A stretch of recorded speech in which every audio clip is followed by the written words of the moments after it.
Hello, people. I know I said tomorrow, but I'm bored, so we're gonna play part 3 now. I'm gonna start it tonight. And this is the first game in the series that was on the PlayStation 2, so obviously the cutscenes, graphics are a bit better than the second one. Actually, as far as 3D graphics go, this game didn't look that great, even when it came out, but... And it also marked the departure of the series composer, so the music is worse, but still a good game.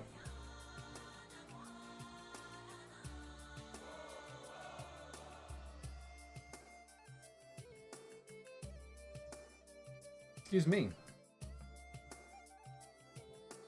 So we heard a lot about the Grasslands and the Zexan Federation in the second game that we just finished earlier today, and this is where this game takes place.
And honestly, this game has some of the cooler characters in the series. The character designs, in general, in this game and the 5th game got really, really good.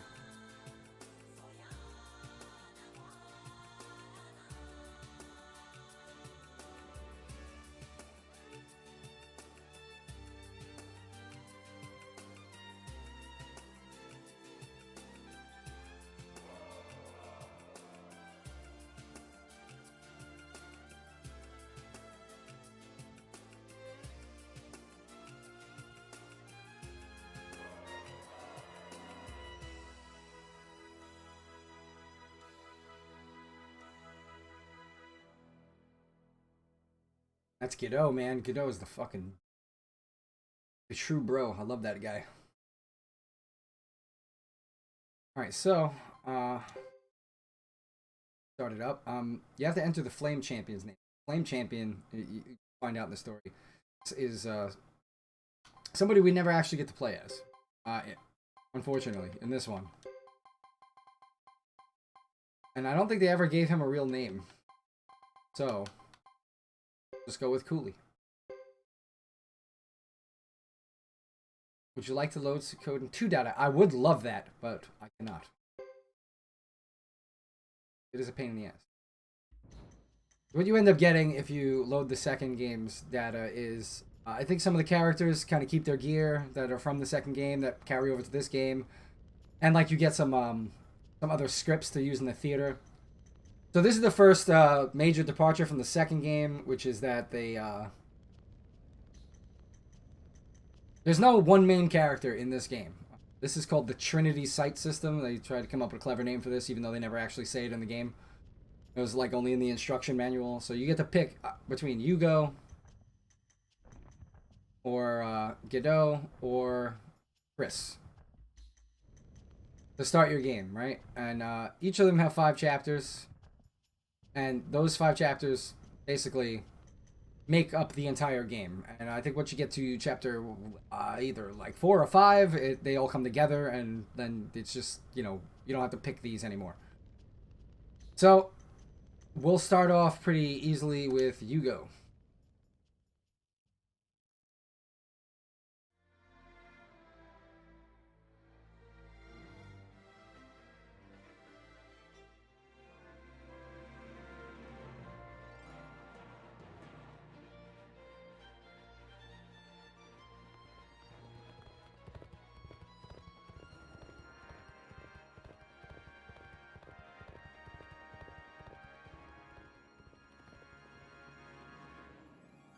Man, I gotta tell you, I'm not looking forward to doing the fourth game.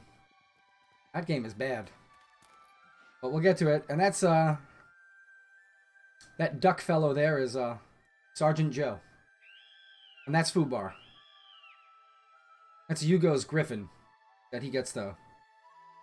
Or hippogriff.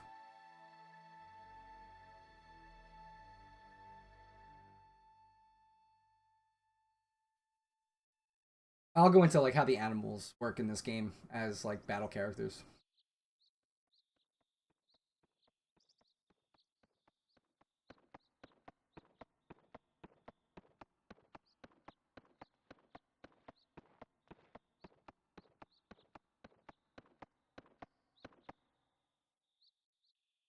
Let me just make sure. Oh, alright.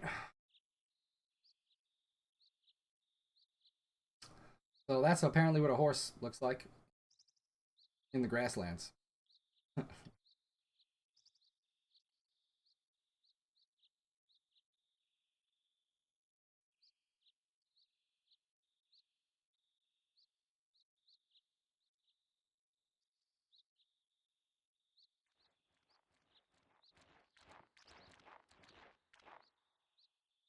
Sergeant Joe's Duck Clan doesn't believe in that nonsense.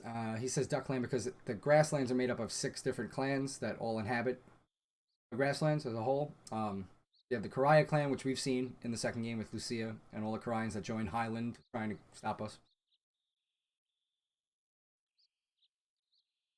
And we've seen, and that's the only one we've seen so far. There's also the Duck Clan, the Chisha clan, the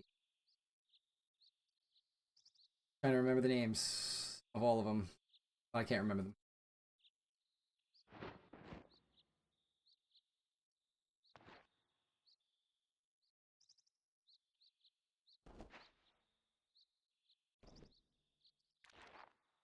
Sergeant Joe is a lead soldier in the Duck Clan.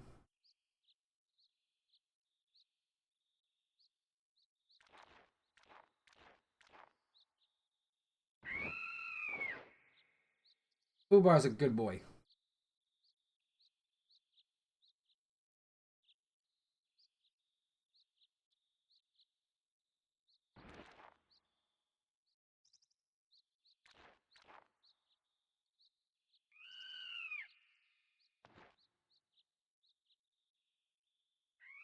Fubar's off to go get some grub on his own.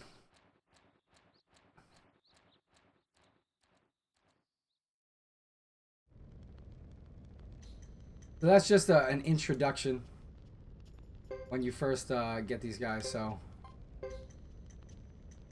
let's save. Had a previous save there just to test out the emulator earlier. We're going right back into Yugo's first chapter.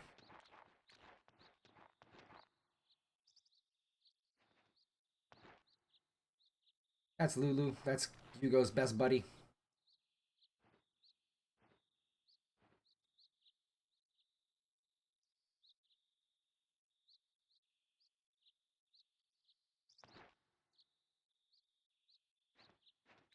And look who it is.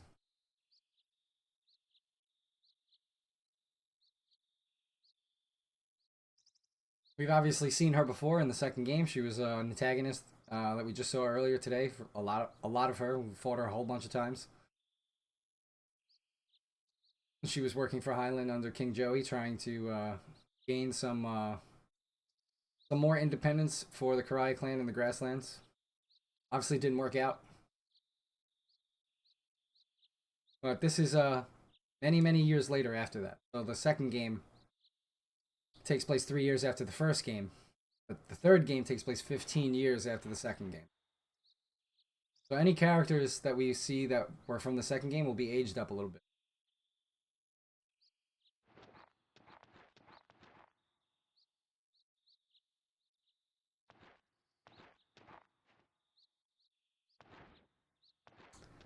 And Lucia is Hugo's mom.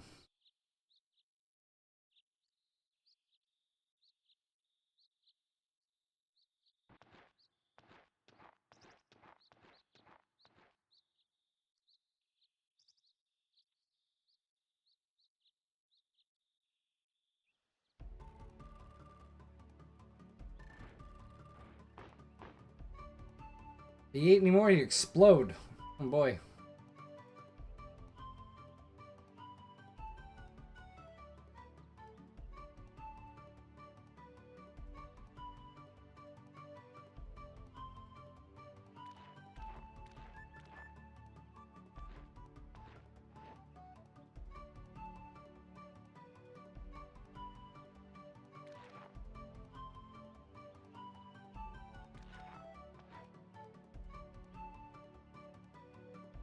Okay, so this is how animals work in the game. So Fubar right here, if you place him with Yugo, right? So we are still using 6 characters just like in the previous 2 games, but they're split up into 3 groups of 2.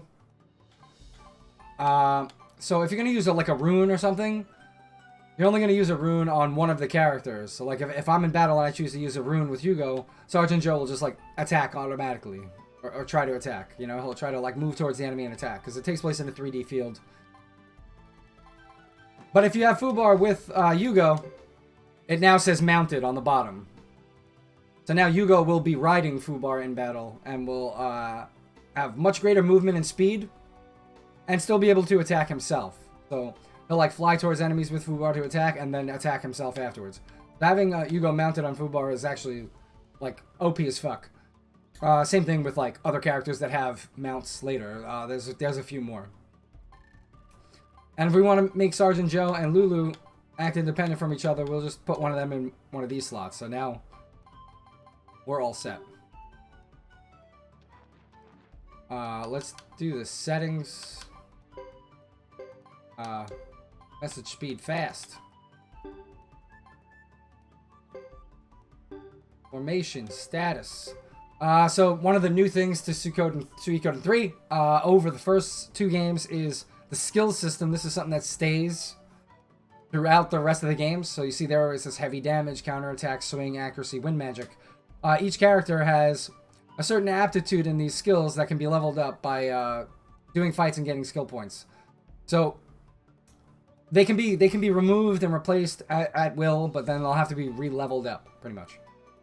Once again, we still have the head slot, the body slot, the shield slot, and item slots, just like in the second game. And we got 3 rune slots.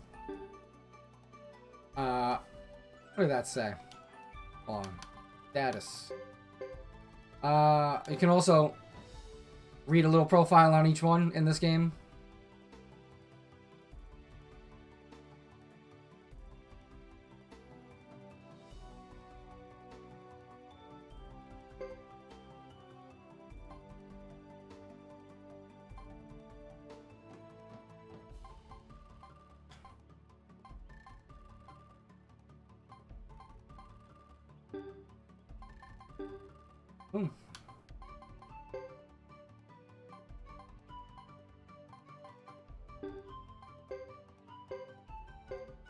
Here are the rune spells for wind, wind of sleep, healing, wind shredding, and funeral wind.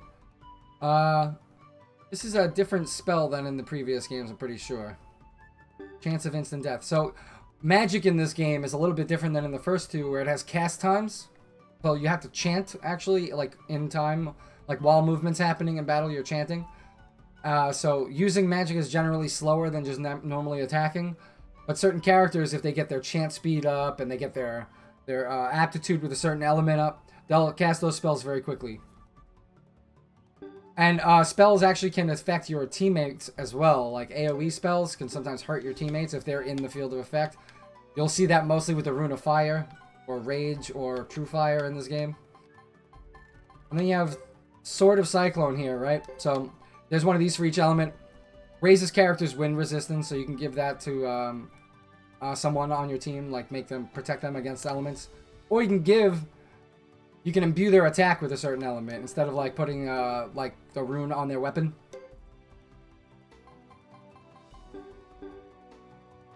I don't remember what button I set.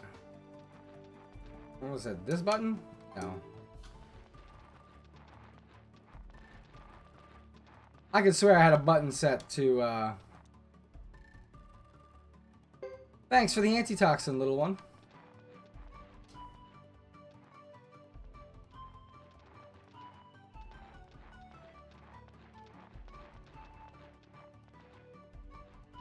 Now, the minimap's a little jarring in this game, where everything rotates around. So it's kind of hard to read the minimap sometimes, and the camera like view you have no control over it. It's just like based on your movement. So sometimes like there might be a character in that corner that I don't see because I don't like move all the way over here, you know? So you'll see me running in a lot of different directions a lot to try to get in view of a whole room. So if you see that, don't think I don't know how to walk around in the game. Just think I'm trying to like make sure I find everything.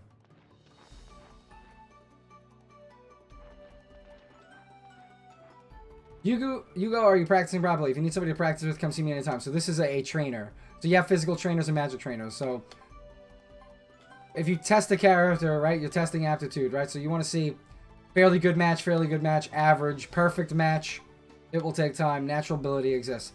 This determines like what level it can go to, like A or S or A plus or, you know, B, B plus, stuff like that. So I might want to learn Repel with him because he has a perfect match for it. Or Holy Dash raises speed of movement. Very, very, very important in this game. So he can either get damage or Holy Dash. So right now I'm going to learn Holy Dash. Right? So you go to lesson, you go, right? So what you would do is you would just go to an empty spot right here, and then I'd learn Holy Dash.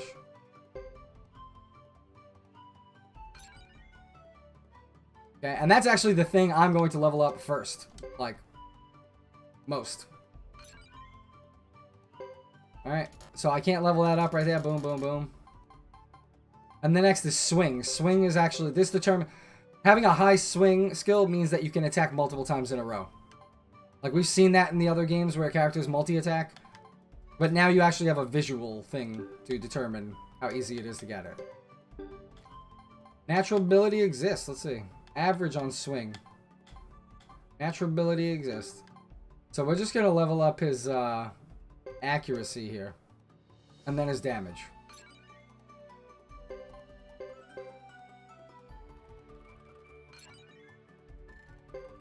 Boom. Okay. Sergeant Joe. Damage, accuracy, water magic. Average. Average on the accuracy. Natural ability exists for swing. And natural ability exists for Holy Dash. I always go for Holy Dash. If it's a physical character, I get rid of all their rune magic crap. Like, I can forget this later. And then, like, you see how it's rank C? If I learn it again, if I get rid of it and learn it again, I'll probably start at rank E. And we'll have to use more points to level it up. But for me, speed and speed, accuracy, damage, like, once again, runes can be really, really strong in this game. But once again, physical damage is just kind of the way to go.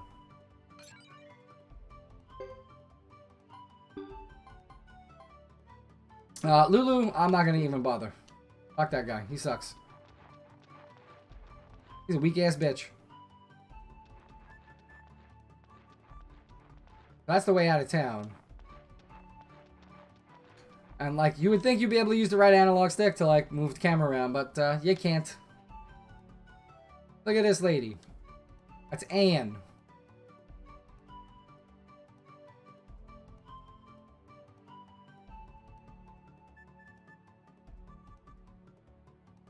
Obviously, Anne's got some artwork, so she's one of the Stars of Destiny. We'll end up getting her later.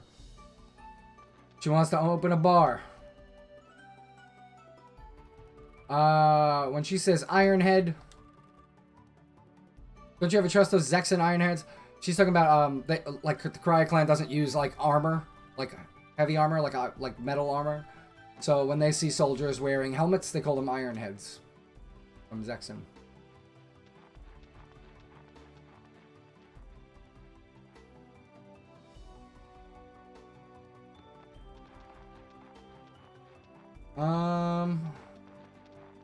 We already talked to this guy, right? We already went in there, but we didn't go in over here.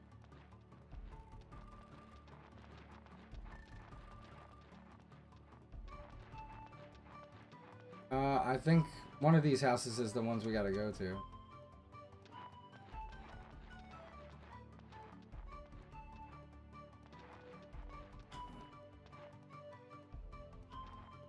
So you see what I mean about how weird it is to, like, get a good view around everything? That right there, that's Jimba. We're gonna talk to him in a minute, but not yet.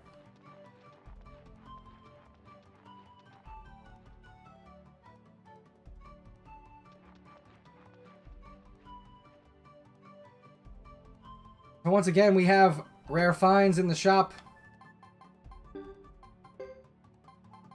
And we have things we can buy.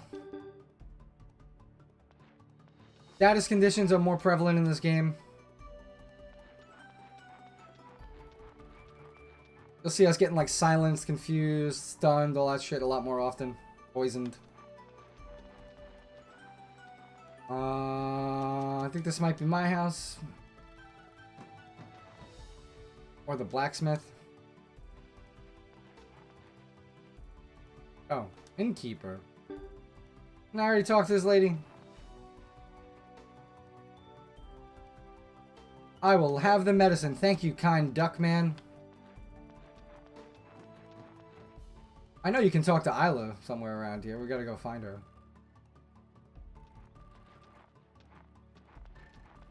We ain't looking to talk to Jimba just yet.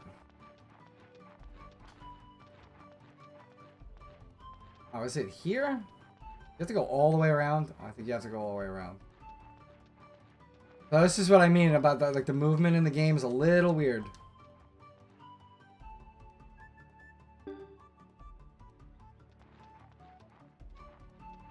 Like it, you gotta like maneuver yourself to get the camera to move for you, which is honestly, I think that was one of the things people complained about the most with this game, and it is annoying.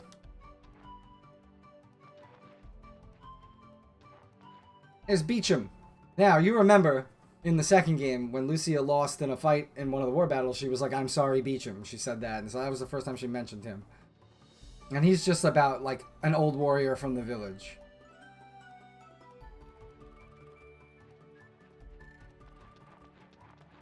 Like one of the most seasoned vets that they have.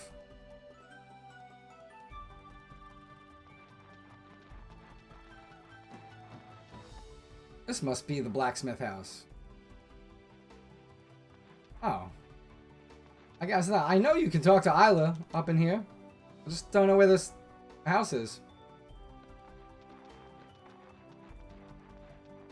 Maybe it's more on the way out of the village.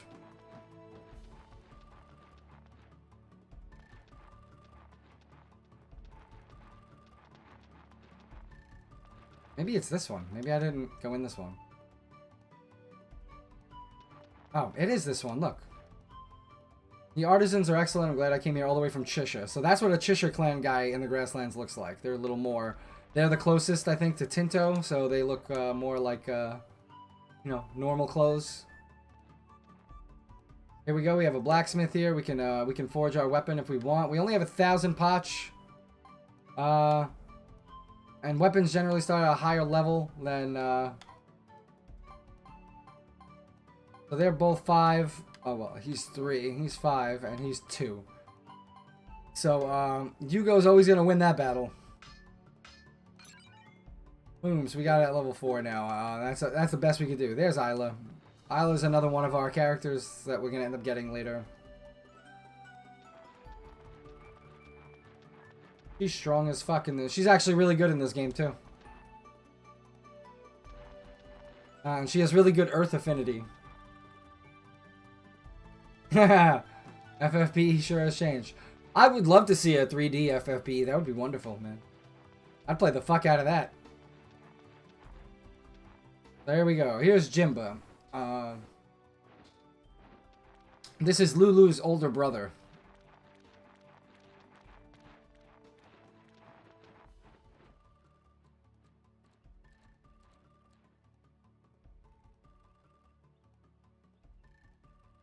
So, he has to leave this armor outside in the open all the time. So he's always outside cleaning it.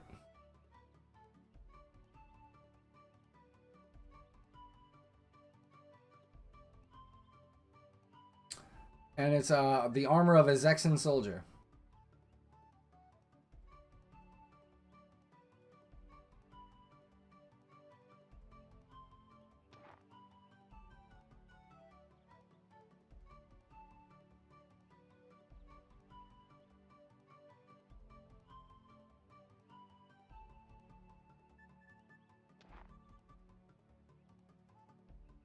Oh, fox dung.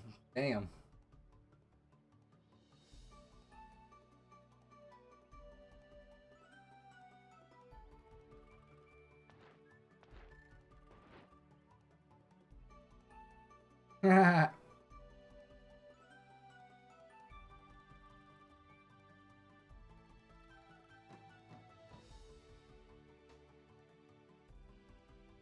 So, their mother can't stand the smell of iron because it reminds her of a cruel past, because the Zaxxon Federation and the Grasslands have been at war for a long time. They don't get along.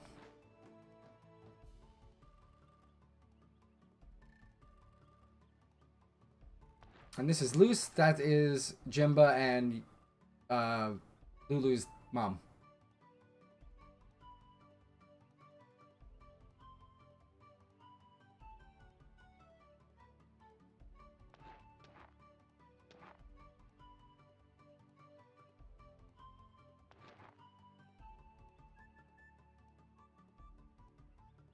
The Zaxxon Federation and the Grasslands are on the verge of a truce. Much like in the second game where we started out right after the signing of a peace treaty, this one's right before one. This one starts out right before one.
Brave as a jaguar.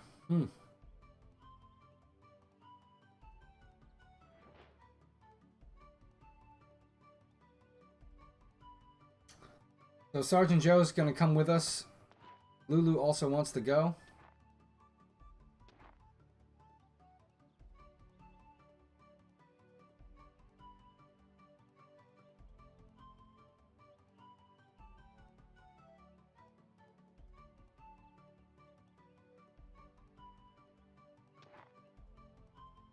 Can I go? Can I? Alright, we're bringing Lulu along too.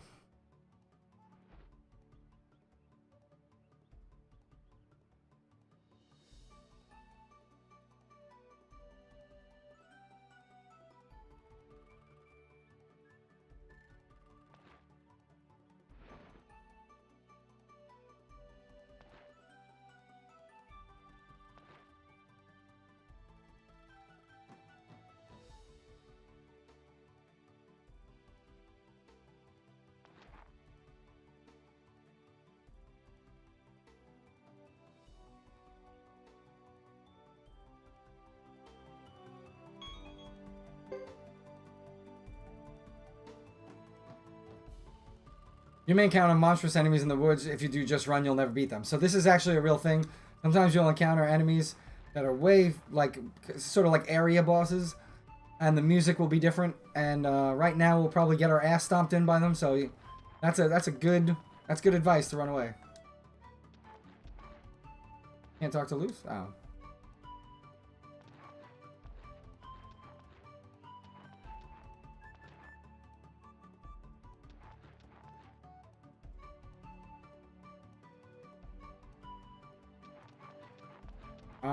So I think we're ready to head out.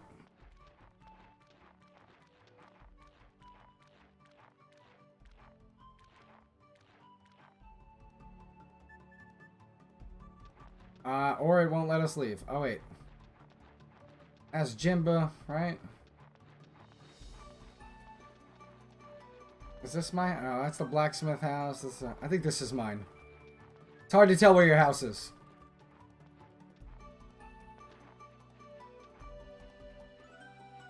This ain't it.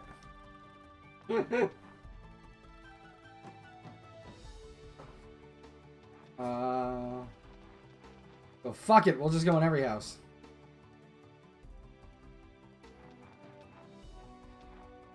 Ain't it either. Do we really have to go in a house?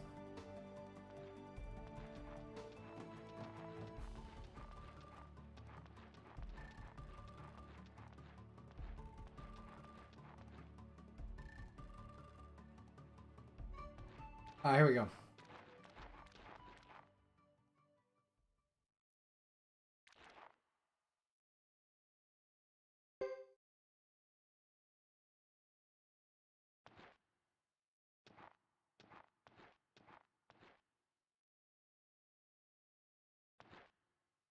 Different outfits.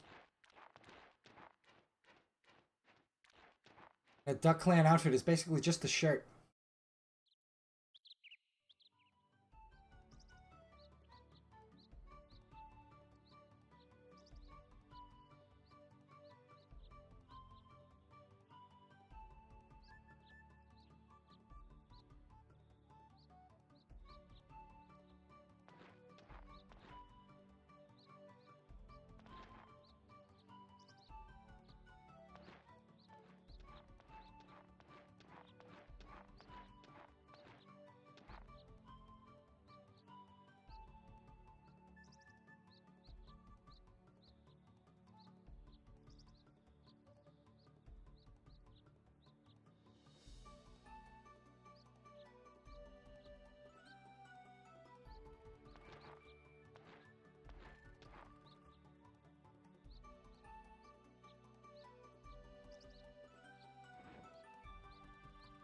Big hug.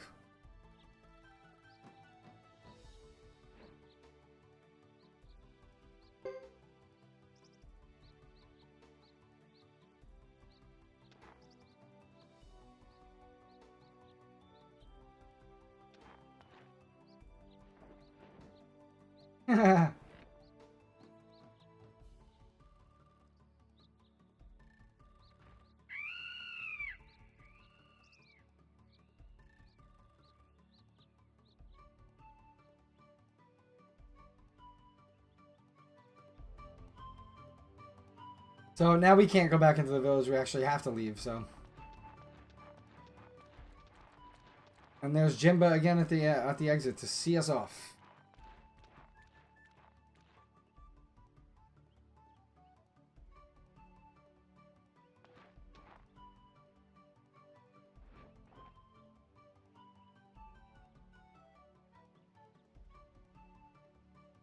Take this to the Lightfellow family. So Lightfellow is the surname of one of the other main characters of the game, Chris Lightfellow, who's a knight in the Zexan Federation.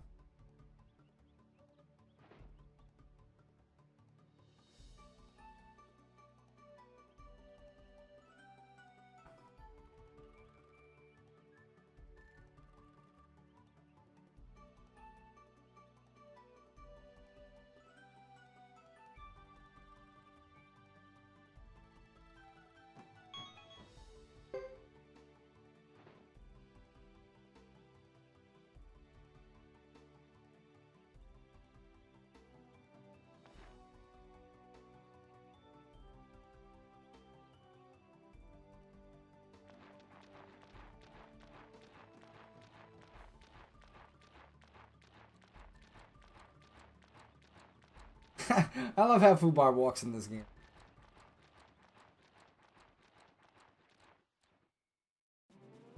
So, next big departure from the first and second games is no explorable world map. So this is the way the world map is, sort of like Final Fantasy Tactics style. The entire game takes place in this area. We never ever venture outside of this area, so there is a lot of backtracking. So, if we want to, we could always go through the Amur North Plains and go to the Duck Village, but there's no real reason to do that. We're just gonna go right towards where we have to go.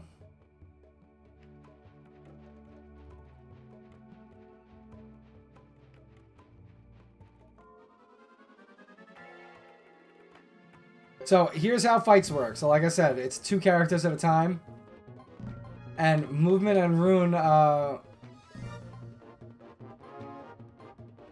so like, you see if it says Wind of Sleep, right? Where, down at the bottom where it says 1 turn, 2 turn, 3 turns, that's telling you how long into the turn it's going to take to cast this, right? Obviously, Healing Wind has a much lower cast time than Wind of Sleep does.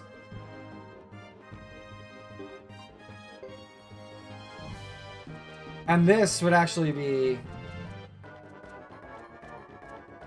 Yugo would end up defending if I use this, right?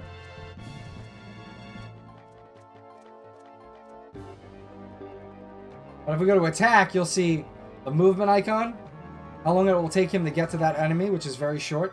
That's the bottom bar. And then the top bar is how long it would take him to attack the enemy. And you see if we go to an enemy that's further away, it gets bigger and bigger. Right? So we'll just attack the closest one. And he can attack the closest one. And then he can attack that one too.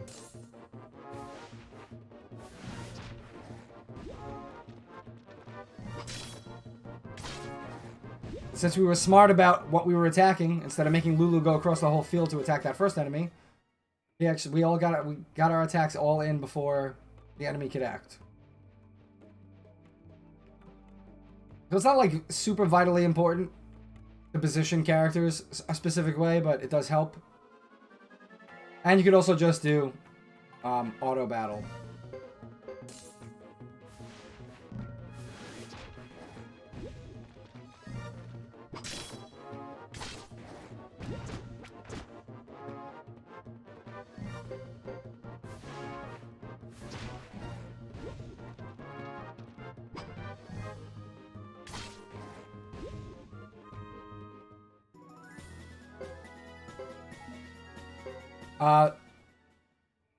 You know, hang on. Let me get into one more.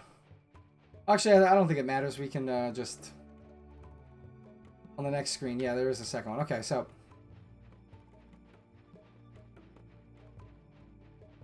So this is like one of the things that most people complain about, is that it's very linear. It's like straight line, just run straight to get through some areas. And that's true. And you have to go back through these areas a lot of times during the game. So we'll just auto battle it again. I think everybody will be fine. Nobody's going to survive from Fubar. You see how much damage he does compared to like Lulu, who's attacking on his own. And if I took Yugo off of Fubar, he'd do much less damage too.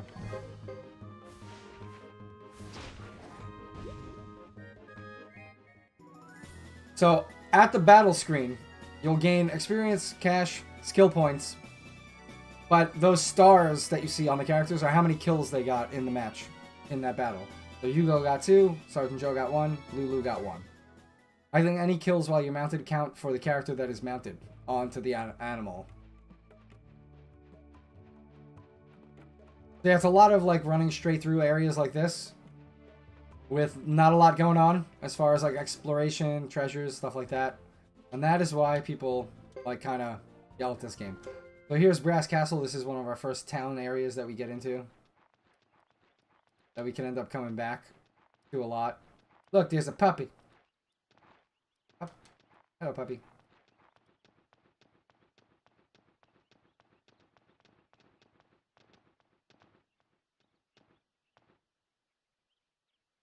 When you're in need of money, there's nothing like trading. So we have a trade guy. So just like in the first game, the second game, we can do some trading. We can also sell things, but we don't have them. They once again use real-world terms for things in the game, which is very confusing, like Asian herbs.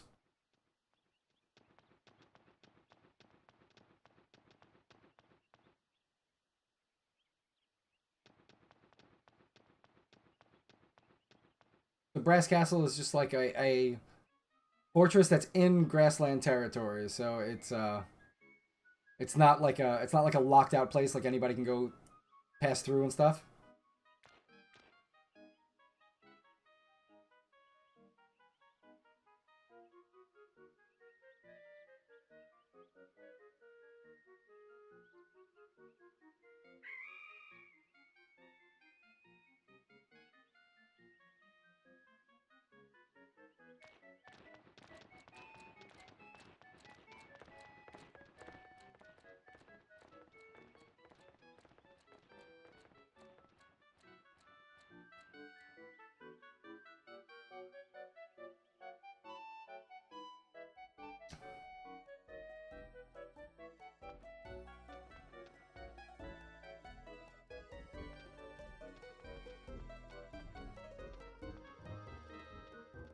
Johnny Lunchbox.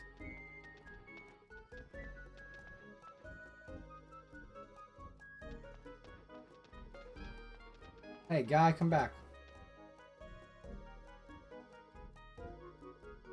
How strange. The captain and vice captain of the Zexon Knights were killed in battle, which is that's a big deal. Heard nothing about their funeral.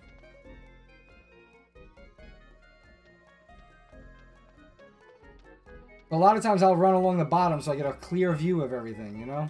Like I was saying before, it's annoying.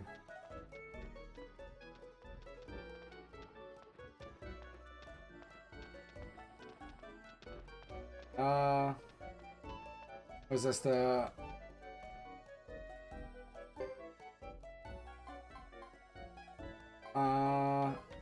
Yeah, so there's no more embedding runes into weapons, I don't think.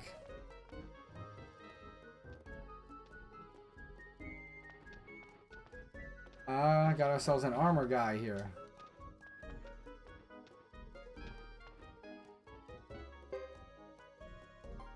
A lot of times they'll sell shit that's like really expensive in later game, because you'll end up coming here so many times that it's not weird for them to sell such expensive stuff. We can't buy any of that crap right now. Good mobility. Defense plus 29. Is there anything that's better than that? Probably not. No.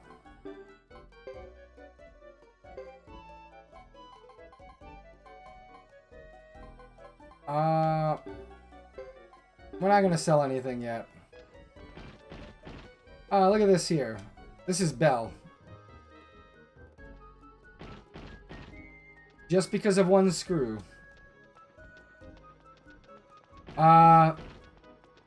You might know who that is on the floor there that she's banging on, because we just saw him in the last game, which is, or actually it might not be the same exact one, but that's Gadget. Rarities, kindness drops, and a lightning amulet. Belt of strength. Right there, that's what we need, right there. A bunch of those. Whole bunch.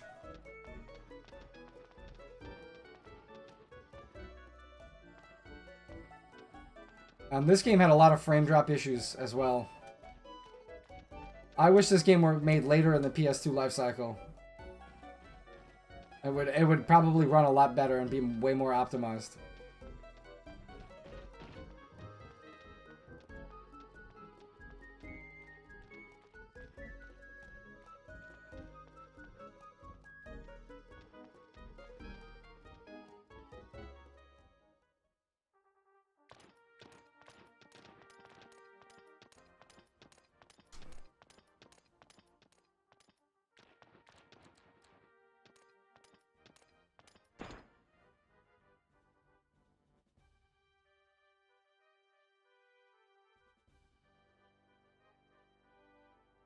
Obviously, and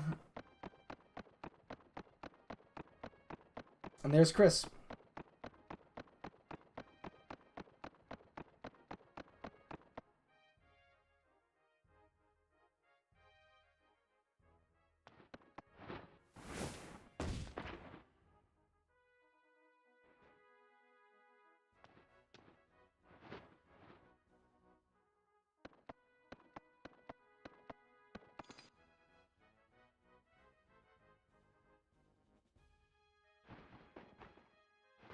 So you see, they all still don't like each other. There's a lot of distrust between Zexons and Grasslanders. That's Lewis. Lewis is the squire to Chris. He's a good dude.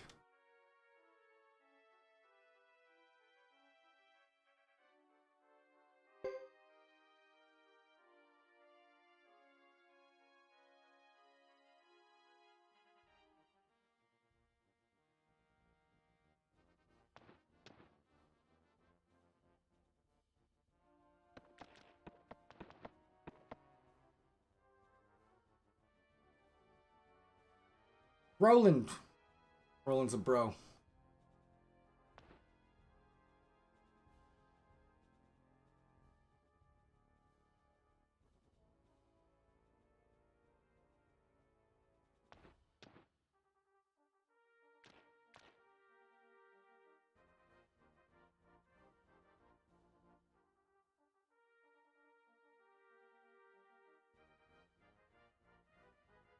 A lot of the events that you'll see in like chapter 1 for Yugo will like kind of overlap. Like we'll see them again from another character's point of view later on, like when we play as a different character.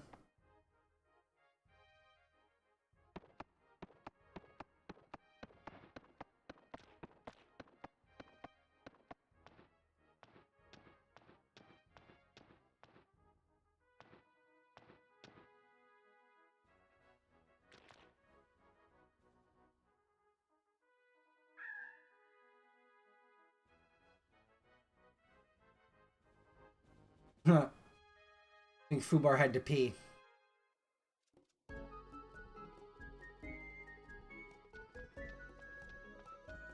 So this is the other side of Brass Castle, which looks identical to the first side.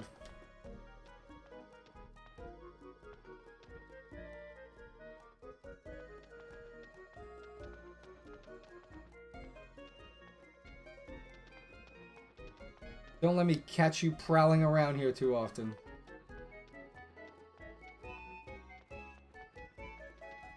So here we have the education center, right? If you see that book icon, these are the people who can, just like the skill trainers for the physical stuff, this is for the magic stuff. So you see we can learn wind magic, raises wind rune, chant speed, and power. And that's a little misleading. It's not just for the wind rune, it's for the true wind rune, it's for the cyclone rune, and the wind rune. And maybe sort of wind rune too, I'm not sure. So you see, we got fire magic, water magic, earth magic, lightning magic, magic resistance, average. Natural ability exists for earth. Natural ability exists for wind. It will take time for water, which usually means that they can get up to a pretty good level, but it's going to cost more points. And here you see his fire magic is average, which is ironic, and we'll find out later why that is. But we're not going to learn it yet. You'll most likely end up using fire magic with Yugo a lot. So it's kind of weird that he's only average with it. And the game kind of pushes you in that direction, so...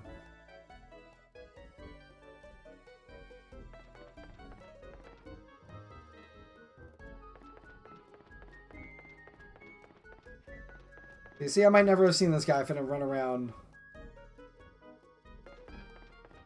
I'm gonna run around the whole room like a doofus. The camera should have been manual control.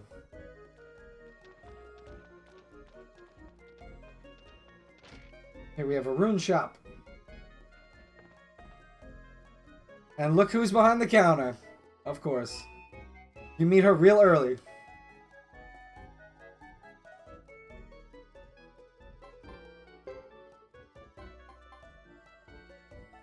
So the shield rune is a new rune to this game, to the series, and it has a lot of the same spells that the bright shield rune from the second game has, or similar spells.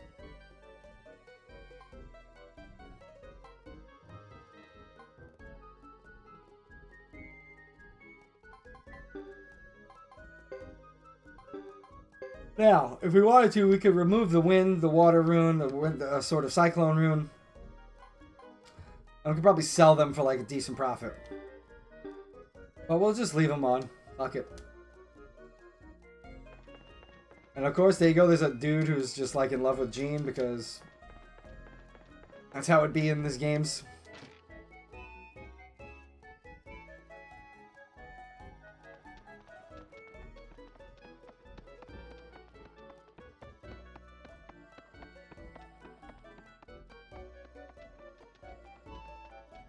Certain doors you can't go in, even though they look identical to doors that you can go in.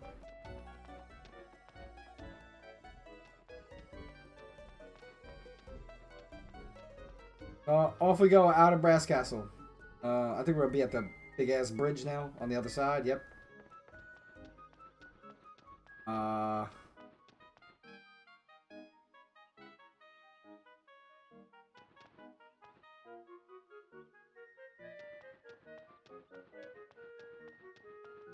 Puppy.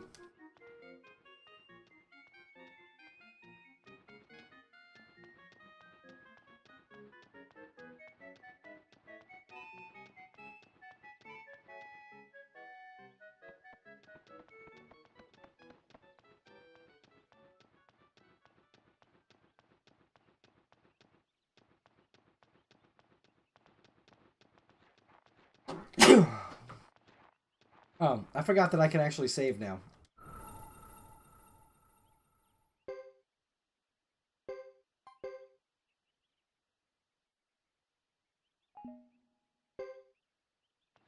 Yay. So off we go into the Zexen Forest. This is the area where we might run into a mini boss and we'll have to run the hell away from it.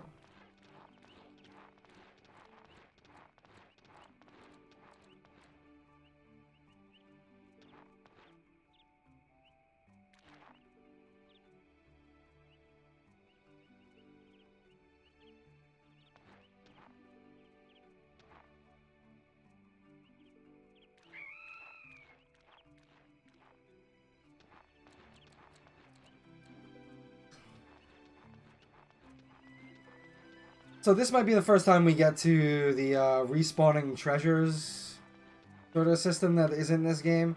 A lot of these explorable areas, you might see like a corpse on the floor, and that's like a treasure box, and then like if you wait a certain amount of time, it'll be back, it'll come back, and you can get another random item out of it, and each one has like a certain loot table to it. And there are mini bosses, like I said, area bosses that will leave a chest behind sometimes, and you can also find things like this, like, it says they're budding herbs, so we're not going to pick them. You'll get, like, medicine from that.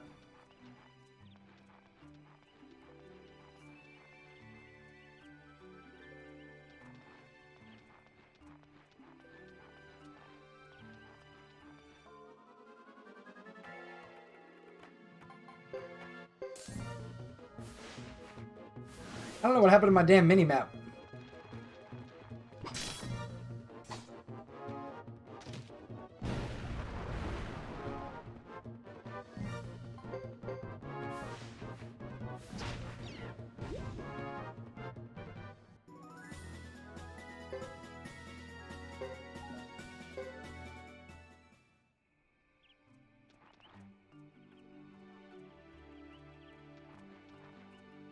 Oh, there it is.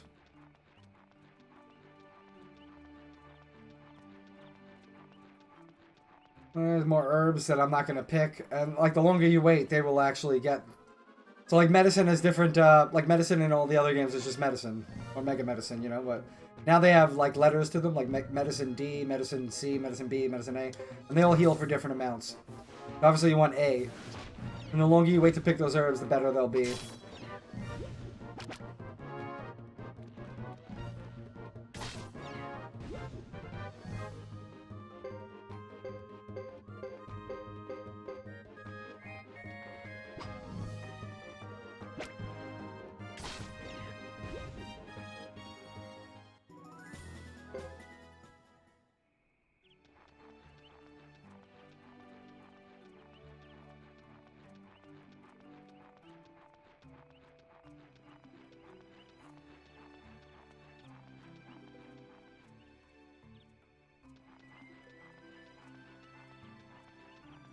So you see there's like different paths to go through areas. Hey, it's Fred. This is Fred.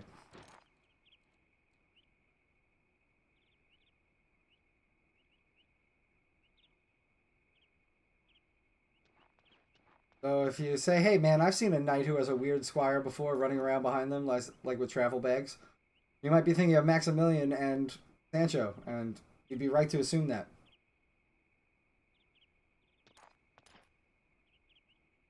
See? He's his grandson.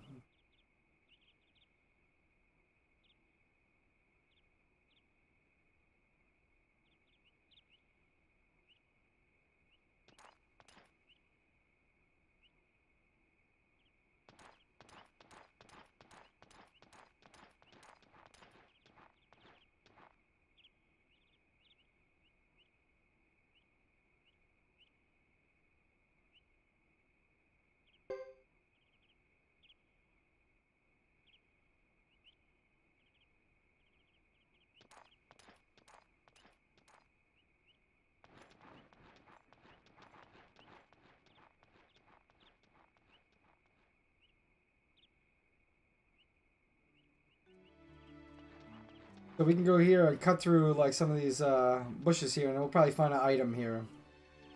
So yeah, like say you find a corpse here. And it'll give you an item that is from a random loot table. So we just got one of the recipes, so that's nice. We'll let them go. I ain't fighting 18,000 Holly fairies.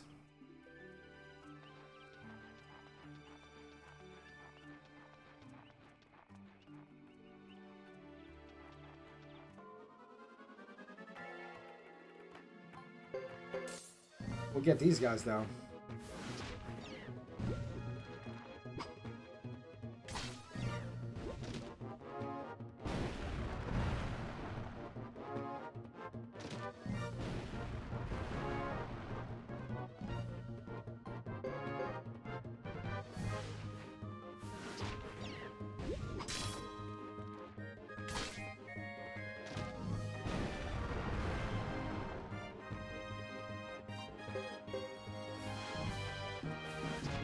So as you can hear, the music is just not as orchestrated and good as the first and second game. And that's because the composer of the series left and retired to have a baby, start a family. And has never come back since, as far as I know. At least not to work on like a full game. There we are in Vinay del Zexe. So this is the capital city of the Zexan Federation. And this is, I like to refer to it as Frame Drop City, because that's going to happen a lot and you're going to see it.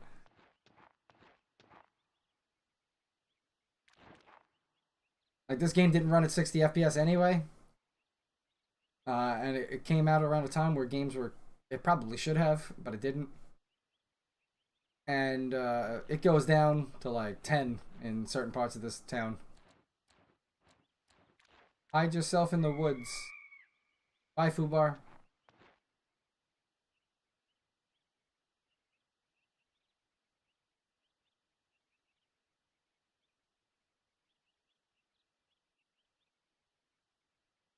So we get a lot of weird looks because of Fubar, and he goes, "I thought they were looking at you."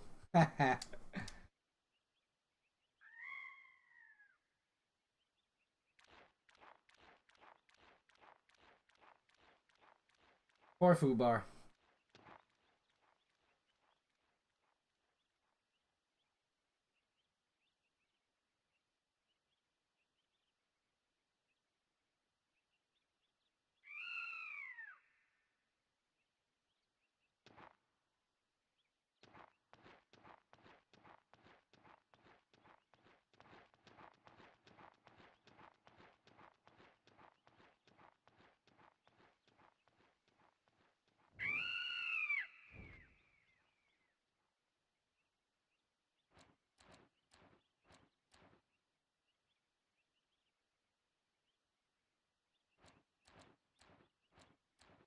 Bye, Fubar. See you later, buddy.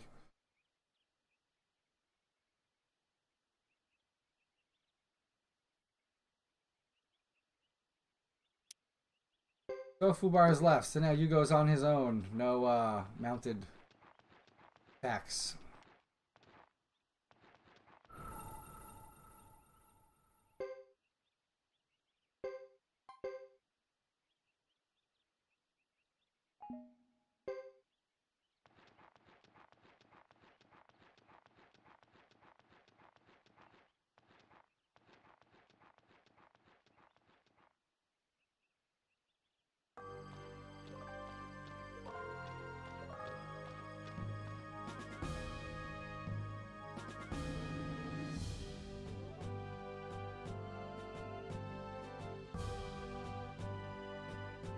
So one thing I liked about how they designed things in this game and beyond is that they make cities actually look like cities. They make towns look like towns. A town isn't just one house you can enter and talk to an NPC and then 5 shops and that's the whole town. You're expected to believe that a lot of people live there. There are just, this whole place is just full of houses that you can't go into. So it just seems like Like the houses you can go into, the houses you can go into, but that's not the only houses there, you know?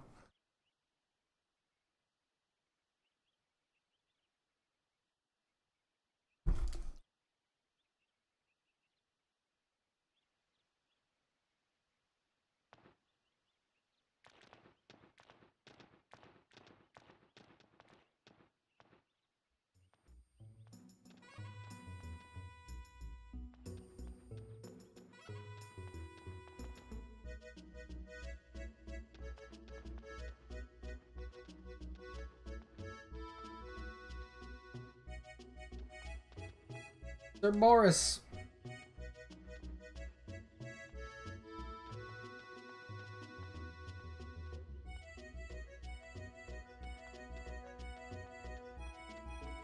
Boom. So we're gonna go off this way because this is where Chris's house is, and we will grab.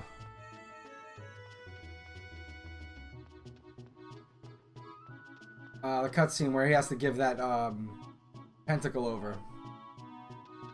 So this is one of the frame rate dropping. Oh wait, no, it's the screen below this one. So this is Chris's house right here.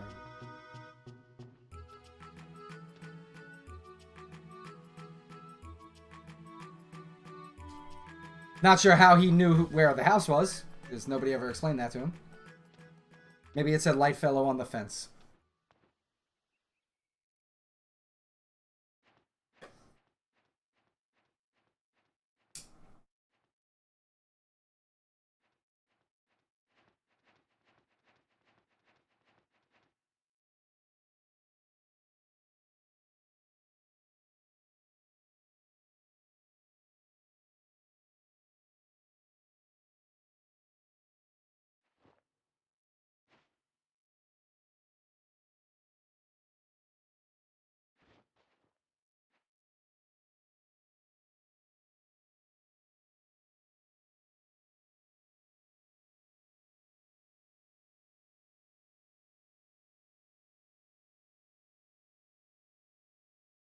Obviously, now you know that Jimba and the Lightfellow family have a big connection, and Chris is in the Lightfellow family.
So the soldier that we're talking about here, that Jimba knew, is Chris's father.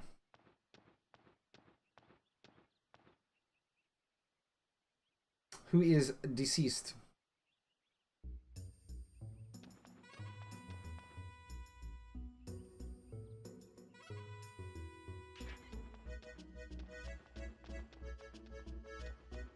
So,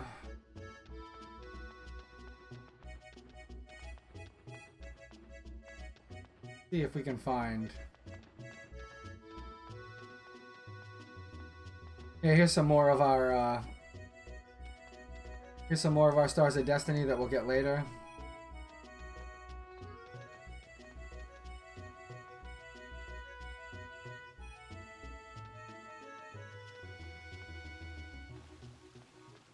Oh shit, I got too close to this.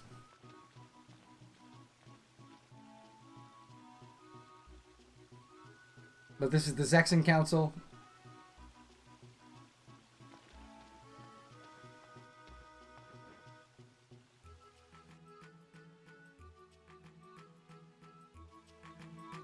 But we're not gonna go there yet.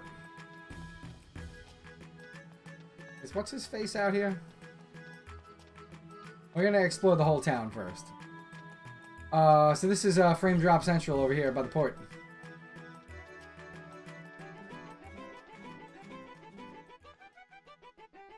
Donations after the performance. So obviously these are some Stars of Destiny that we'll get later that are the musicians. But once we start getting down here... Ah, it's actually running pretty good. On the PS2, this place was like 10 frames a second. It was awful.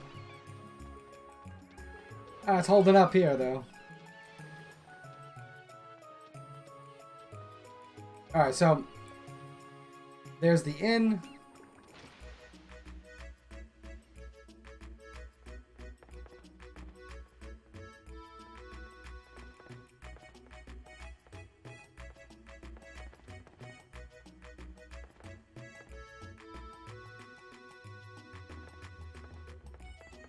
But Caleria is a Harmonian territory that is on the border of the Grasslands and Harmonia, I think. Although, it's on the southern end of the Grasslands, so it doesn't really make sense that it's near Harmonia. I'd have to look at a map of the regions again. Except script number 2. So scripts are... Those aren't like the old books that we would find. In the other games. Scripts are actually for plays that you can do in a theater.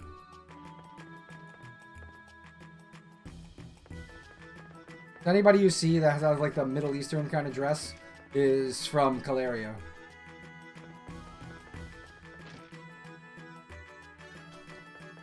And Caleria is like the area where Gedo and his team are based, which we'll get into later. I got worse frame drops in the inn than I did outside in this town, which is surprising. If we run down this end, this is where all the shops are. We'll be stopping here a lot. They sell really strong stuff here, actually.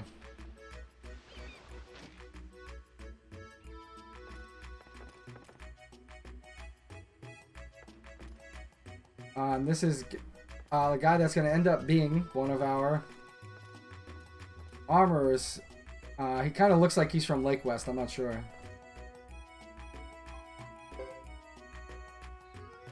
Lightning leather. You see, look at that. New armor, heavy armor. A lot of this stuff is tulip hat. So when something says like focus +1, that means it has the skill focus on it. Like I was talking about before with like mobility, like holy dash and damage and accuracy and, you know, wind magic. Those skills, that gives you a skill. So if you don't have the skill, it gives you the skill at like, you know, rank E or whatever. Sandals, gloves.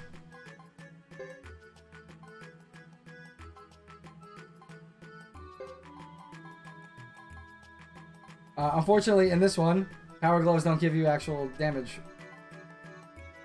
But screw it, we'll give him some sandals, that's fine.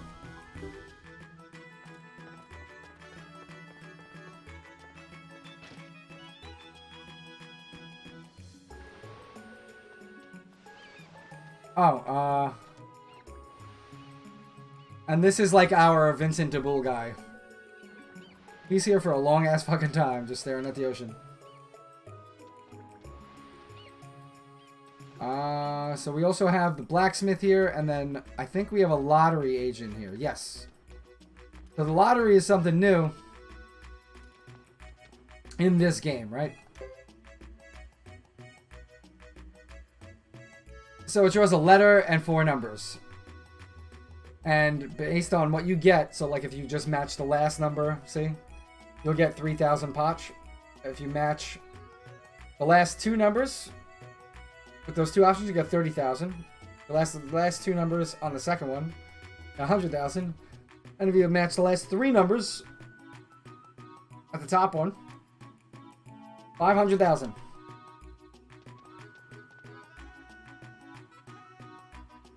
So boom, we can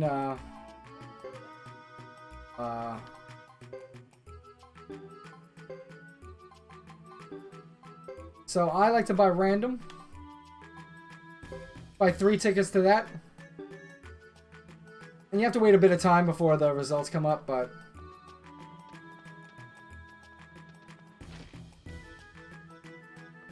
we can check it later on.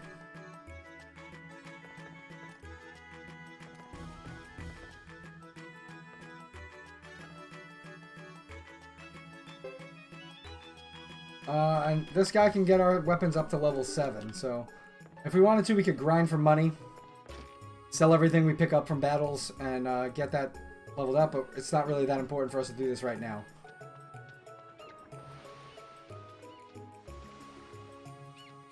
We have the trader.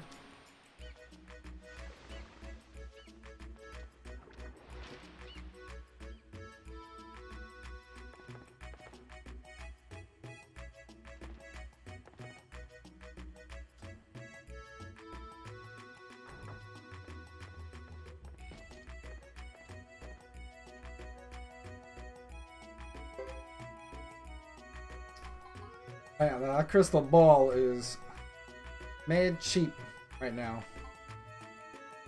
I'm buying that. That's cheap as fuck. So you can also here ask for rumors, and it costs money, and they'll tell you like something that's being sold for a high price somewhere.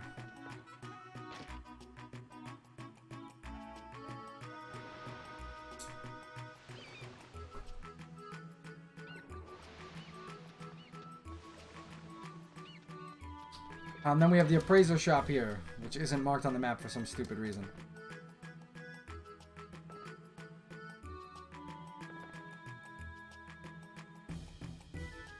We have nothing to appraise, so off we go.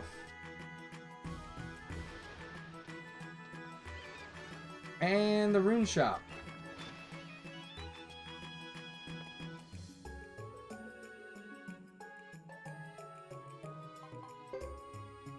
Wind, water, and earth.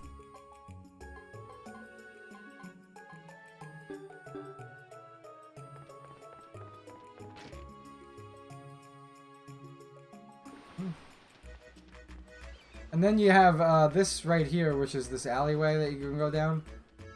This leads to like where those kids that we just saw before, like Melville and Billy, or I think it was Billy, was it? Or Alanis. This is like their hideout where they hang out and play. So we'll have to come here at some point later, but this is all part of their recruit thing. Password: white roses for warfare. No, thin card.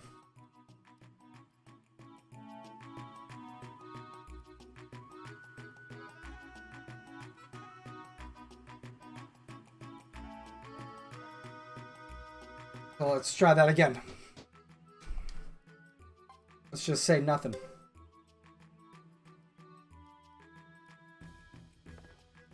So we can't get in there yet.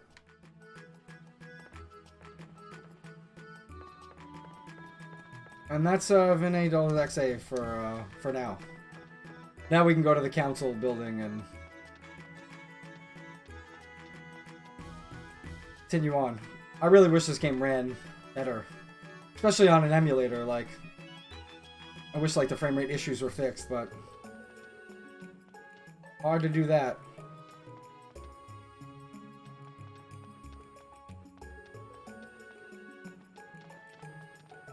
When you're trying to get it to copy the performance of something.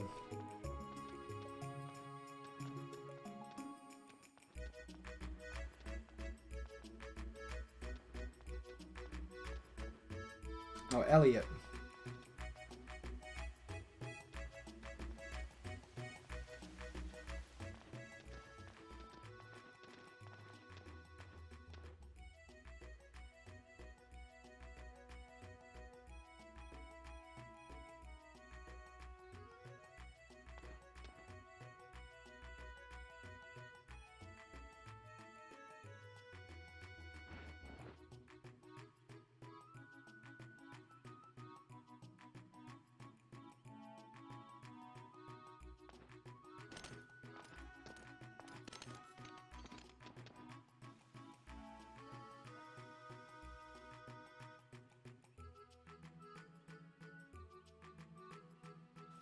guy's like a British soldier, man, at the palace. He don't say shit.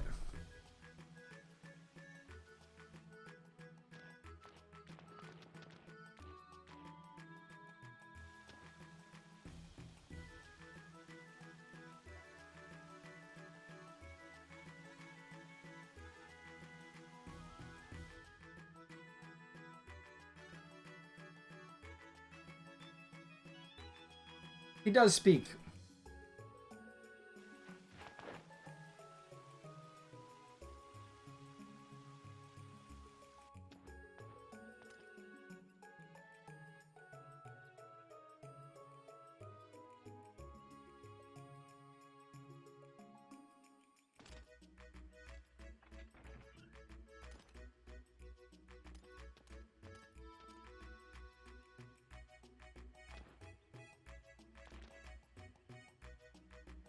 He's just a spell you cast.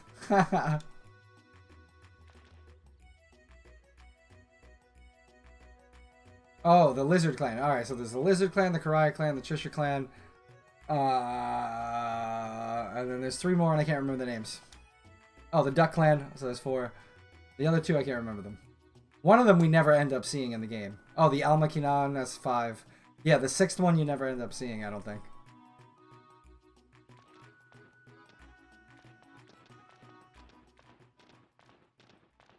I feel like there's one of them you don't see. Oh no, you do see all of them. Never mind.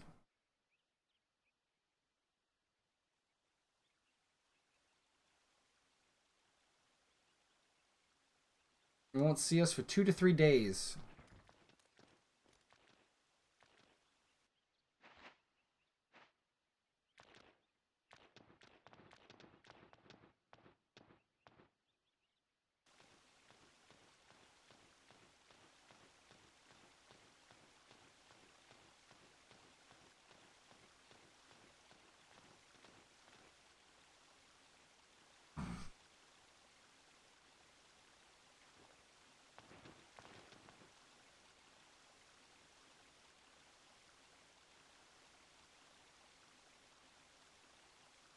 Kitty. Meow.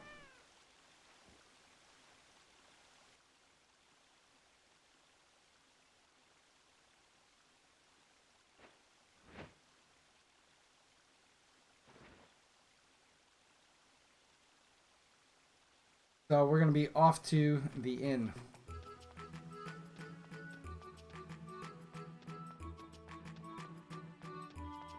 We already did everything we needed to do here otherwise. Which was go to Chris's house.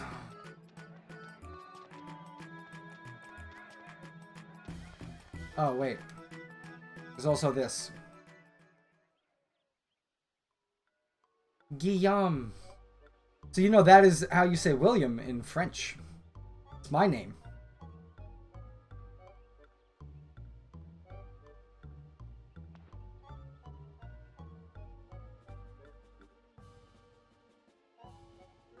I'm pretty sure his father's name is Billy. Which is weird.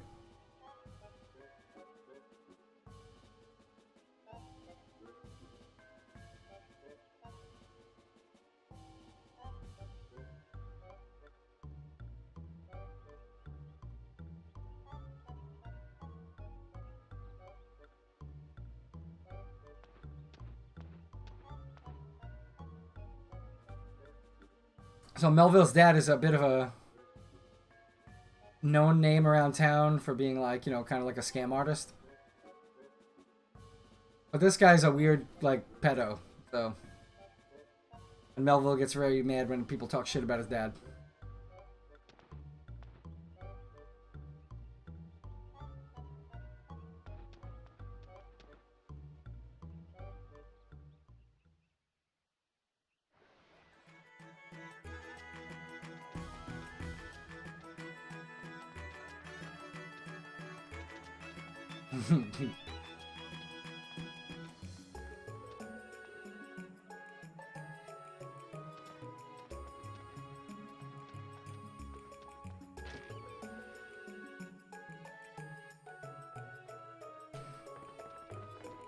I'm pretty sure we have to do the inn first.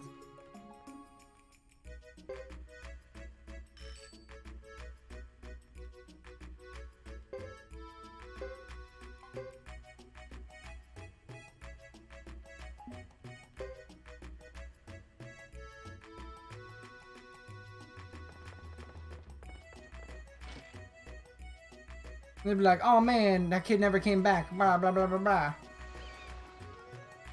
Maybe.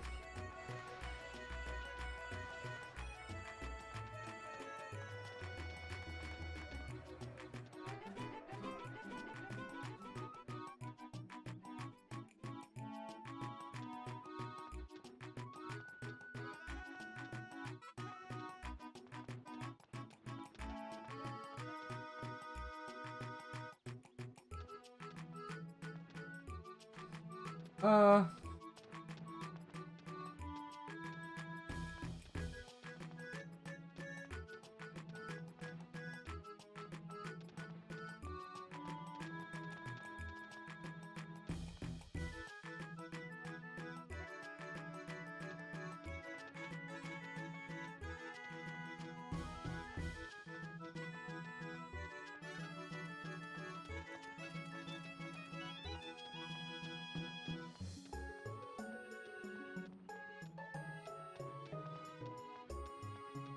Or maybe it'll open up the area that we can go to, like in the northern mountain.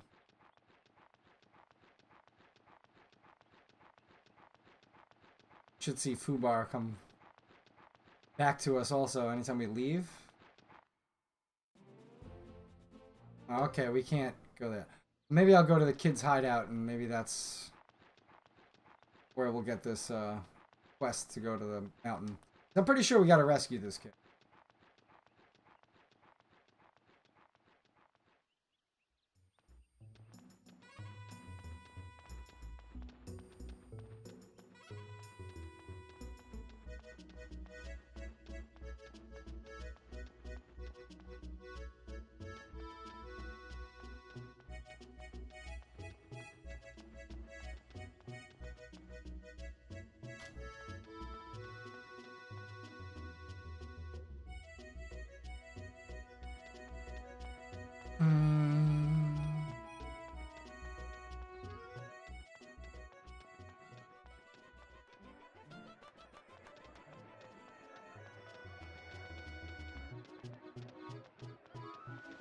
Or we gotta find this creepy pedo dude.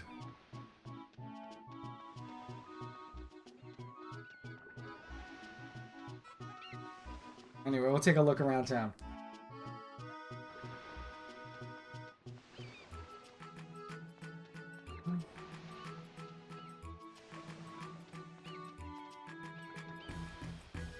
Oh, there we go.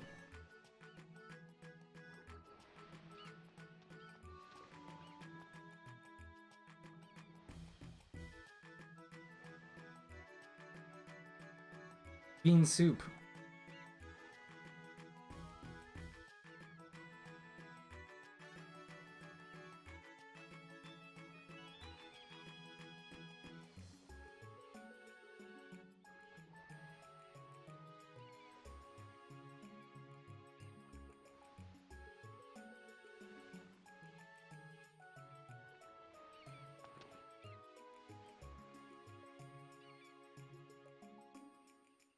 The password.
Sweet.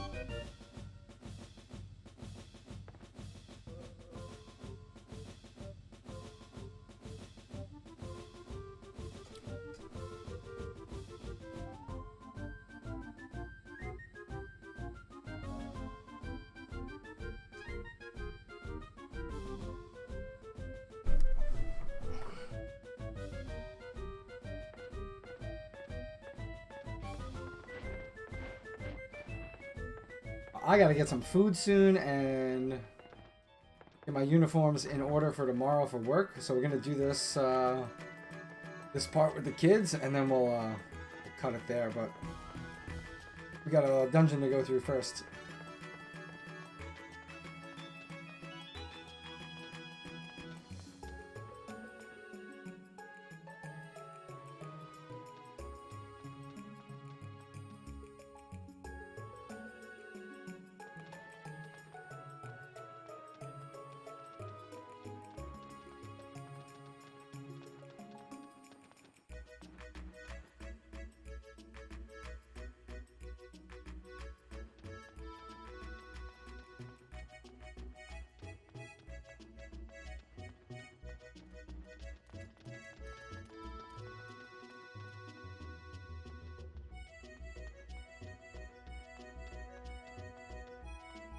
There we go.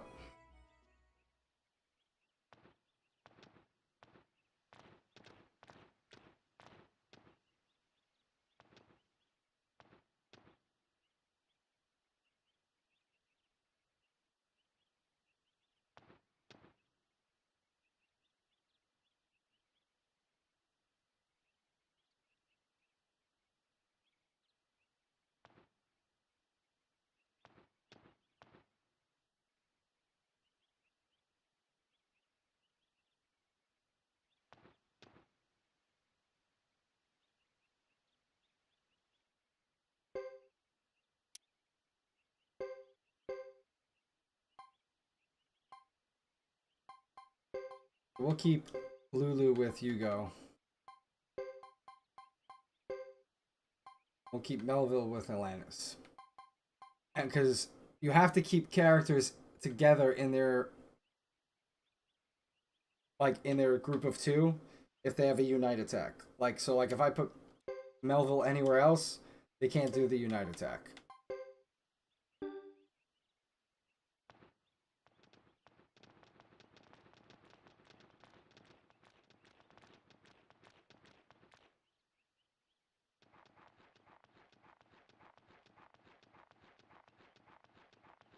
Do a quick save here.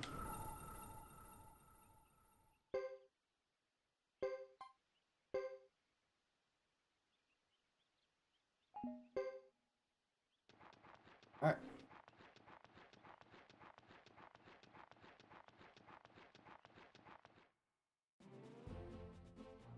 North Cavern.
Sun badge.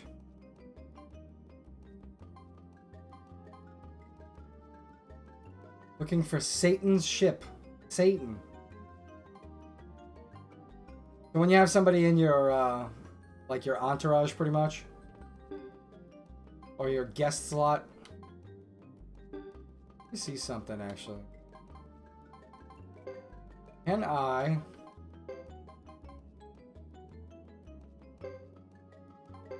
Can. Sweet.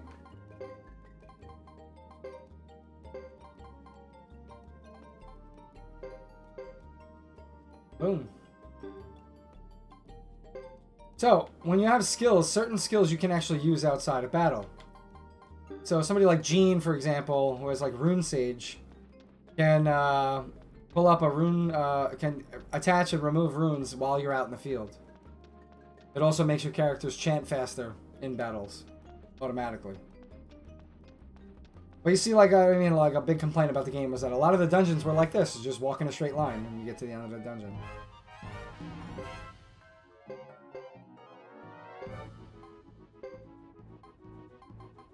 So, a combo attack. Style. Damage one foe. Atlantis becomes unbalanced.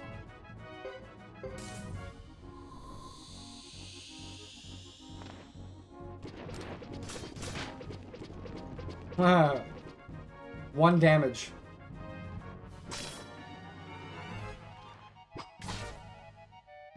And Lulu is still garbage.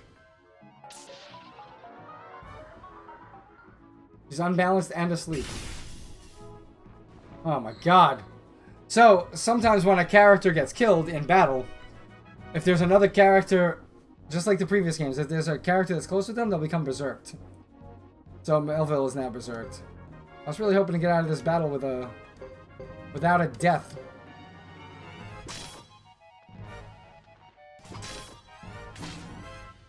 Damn, these guys are fucking us up, man. Shit, bro. Kill. Jesus.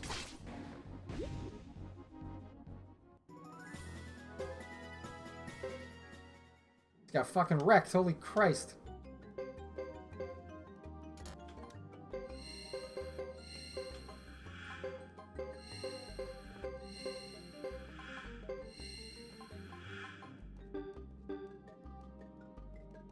Alright, back to normal. We gotta get these kids some levels here.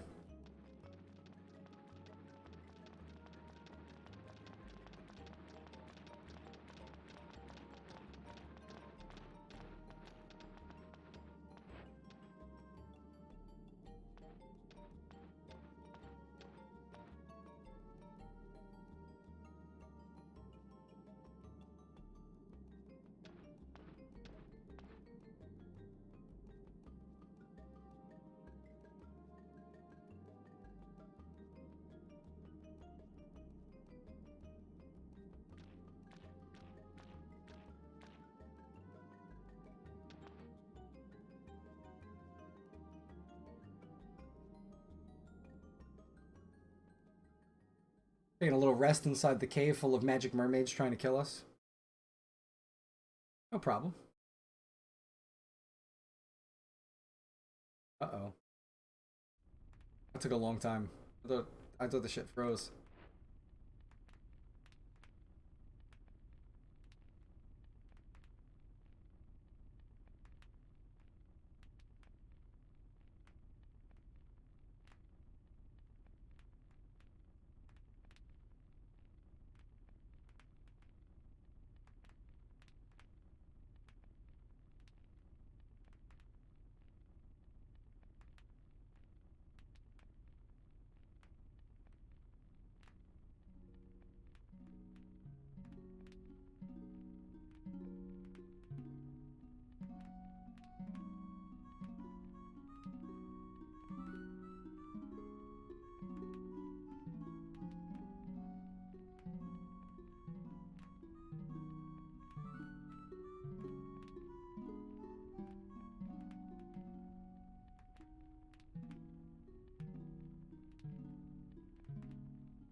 Alright, I'm pretty sure this is the right way. You gotta be careful when you walk here. Because you could fall down there. Then I have to run around the whole room again. Fucking pain in the ass.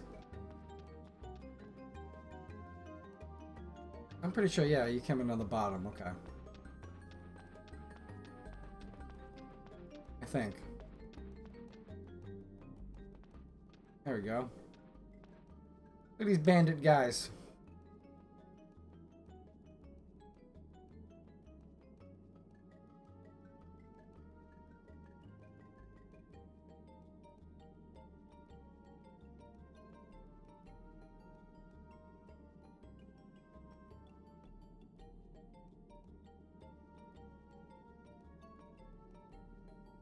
They're speaking in rhymes for some reason. That's weird.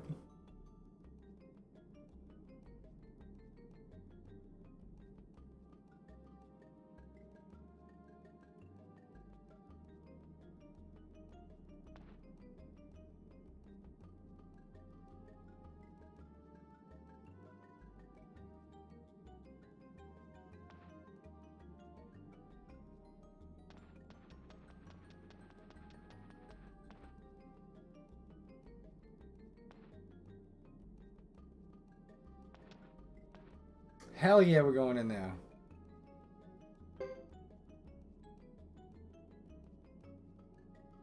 They made him a duke. You can't say no.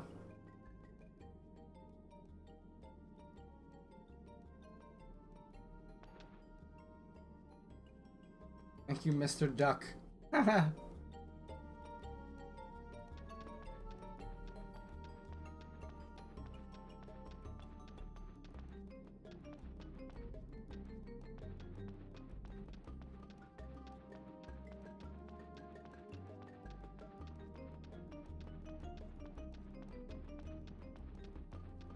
Oh my god.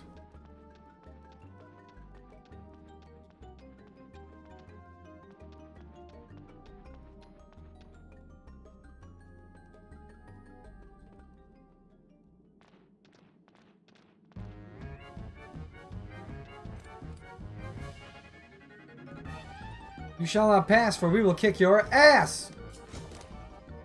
Because they rhyme all the time. We're gonna attack the one that's closest to Melville and Alanis. Keep them safe. And they're gonna defend. Oh, we take care of business. So that should... Our movement should cover them from getting attacked. It did. Oh, poor Lulu, though. He's getting fucking shit on.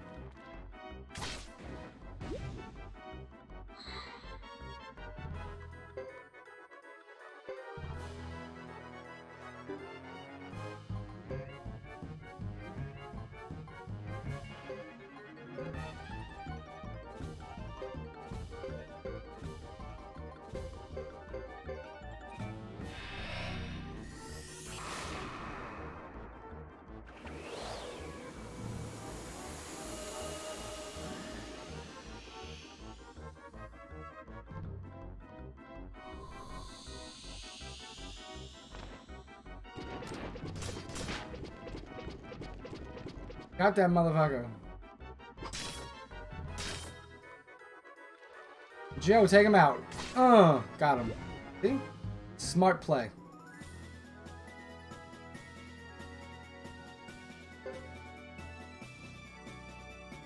We have like a shitload of skill points that we're gonna have to use when we get back.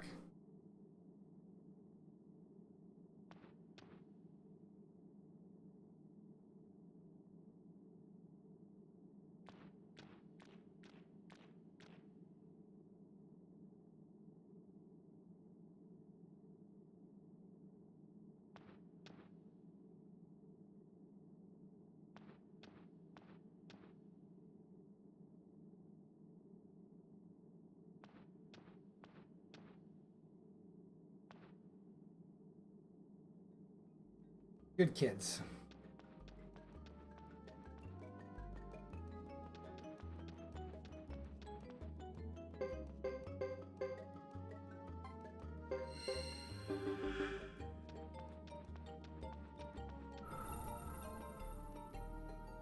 Alright, let's just save it here.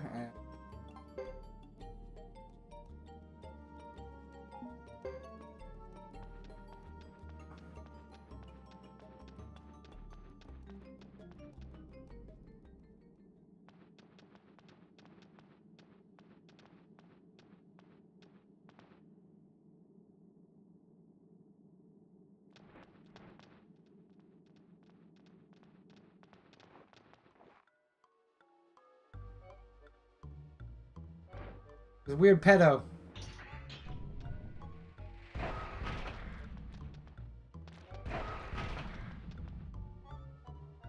Lock this out, piece of shit.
What a piece of shit this guy is.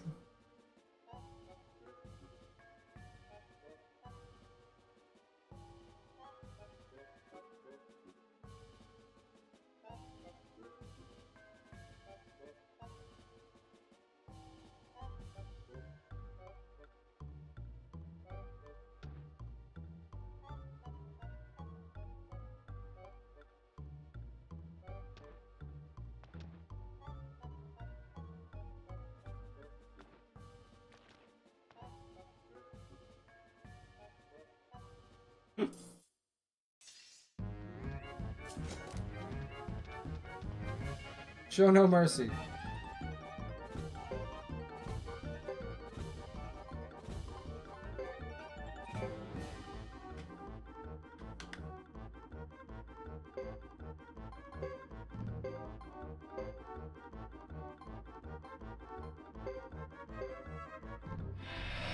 So here, he's gonna give himself a little power boost with the magic sword. Now, Joe. See, it does extra damage. Now Hugo might get hit with this spell right now, which would suck. But he might. Because he might be in the area of effect.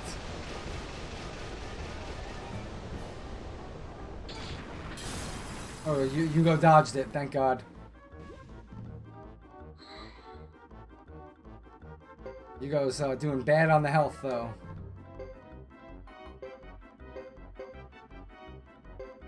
So when you use Drops of Kindness now, it actually heals both people. Heals whichever group of two you're using it on.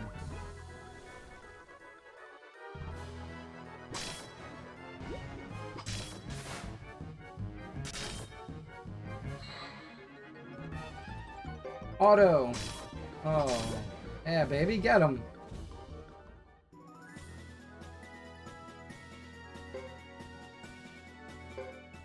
As you can see, it's not as hard now to gain levels in this game as it is in the first and second one. Like, we're already like level 20. So it's you get up levels pretty fast in this, like even in chapter 1.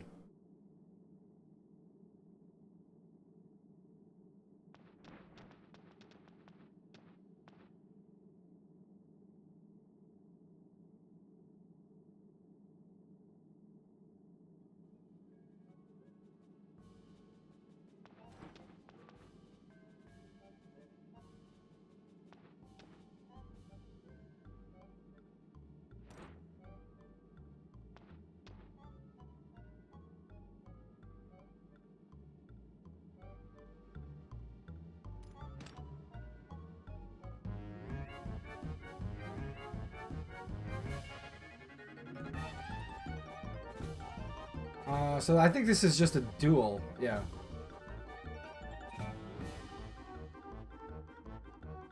So this is a dual gauge, so as long as it moves closer towards one of us, we'll actually do more damage, I think. Save state. Boom, we'll save it to slot 1. This way we get a perfect thing. So we're going to defend here. Oh, he did defense too. So we're not going to do that. We're going to load state. There we go. So we'll do Death Blow. Oh shit! No, we won't. Sorry, I forgot that he attacked. Oh, he's gonna lose. We just have to attack normally. So you see, as we attack, I'll show you my Death Blow attack, so we'll defend. Oh, he lied!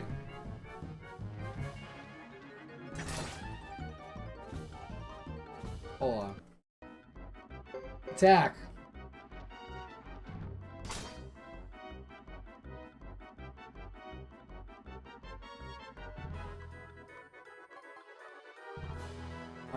So let's save. Oh, now it's a death blow. What the fuck? Now he actually... Now he was telling the truth. There we go. Bam. I'll punish you. So we'll save that and see what he's gonna do. And we'll load it. He's gonna defend, so we're just gonna have to attack.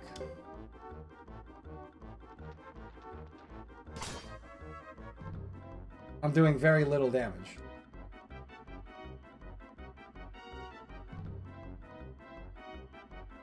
I guess you're supposed to just lose this one.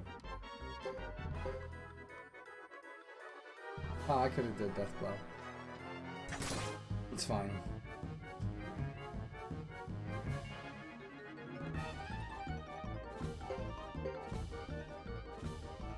Hell yeah, Death Blow.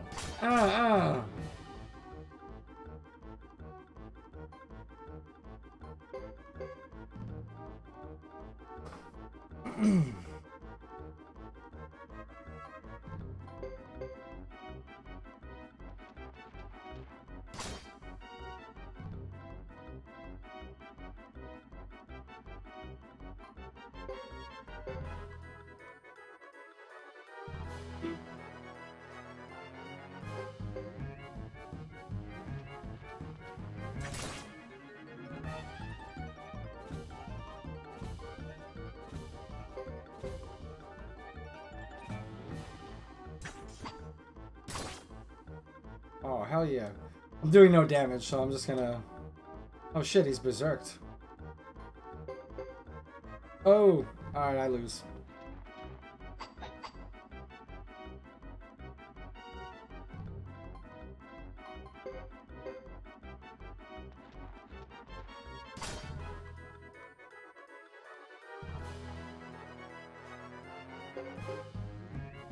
Oh no.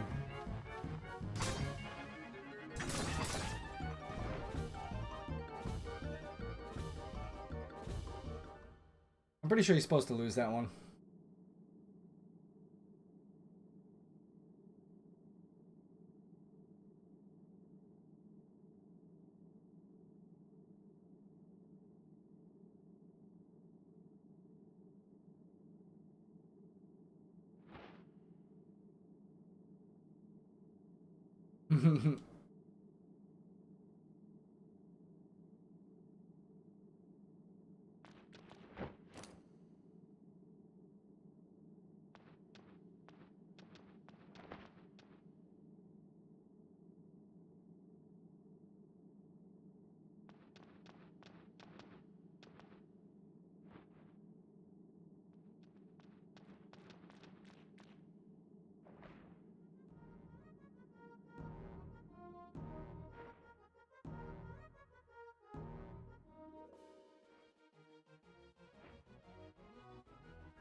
I think the game's like storytelling is very good in this game. Like sometimes it's a bit confusing because it goes back and forward in time a lot. Not by like a long time, but I do like that one of the first things you do as Yugo is go to Zexen and team up with the Zexens to do a dungeon or a mission, because It shows that like not all Zexans are terrible, and that's what Grasslanders think, is that all Grasslanders are assholes.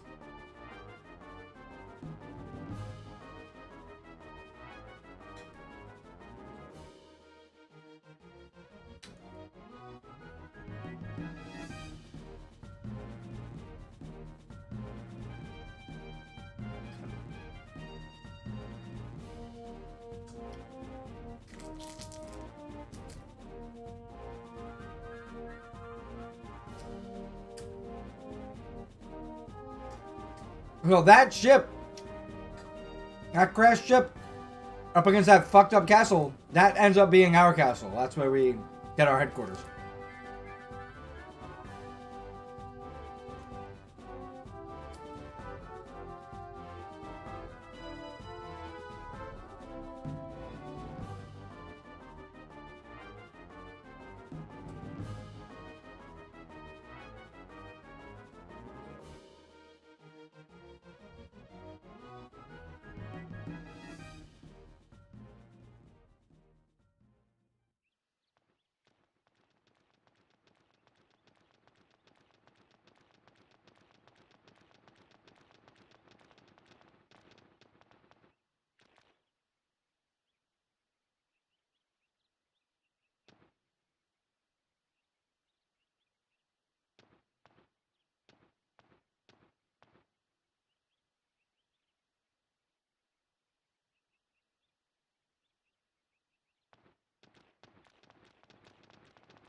Try to get another level or two. Actually, we might not be able to because these enemies might be like garbage tier.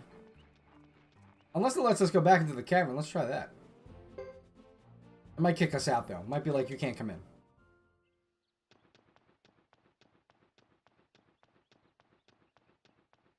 Oh, never mind.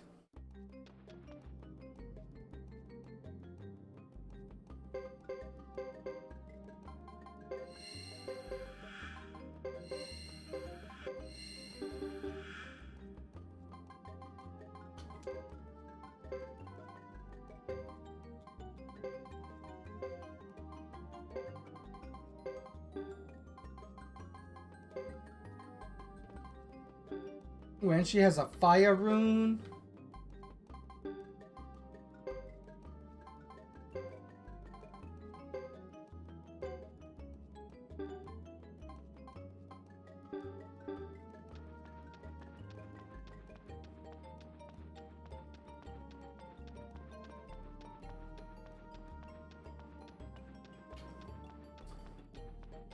Five added the ability to do formations, which was like setting up your characters in a specific way, and there was a formation skill you could use like once per battle. I'm not sure if 4 did it. I don't remember. No, 4 only has 4-person battles. Never mind. I don't have.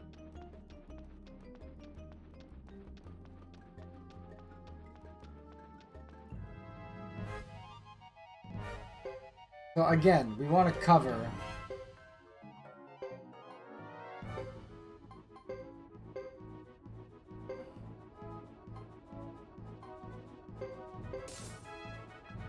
We want to cover Alanis.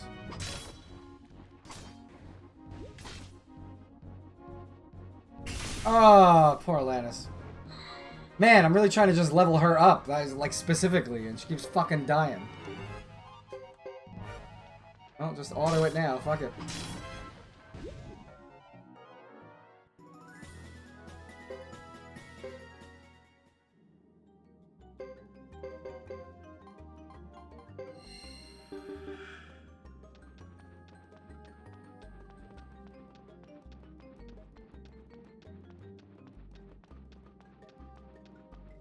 She's only level 9. Trying to get her, like, on par with the rest for when we, you know, get her back later. Because these characters all permanently join you later.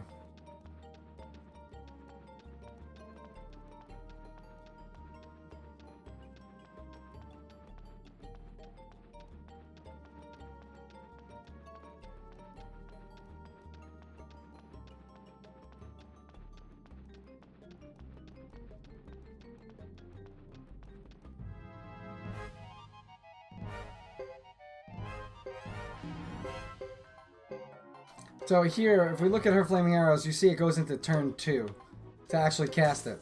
So what's going to happen here is that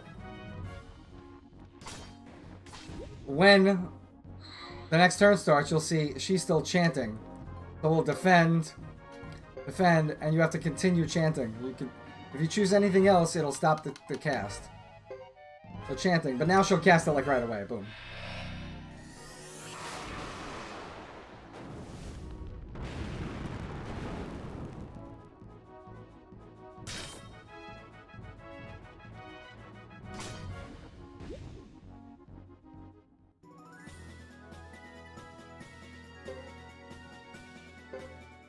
Alright, she gained a level. She's over level 10. She's in the double digits. That's... We're doing great. But yeah, how good exploration was in the first and second game and how bad it is in this one really annoyed a lot of people. And it is annoying, to be honest with you. Like, they should have not made dungeons like this. This is like long hallway gameplay to the max.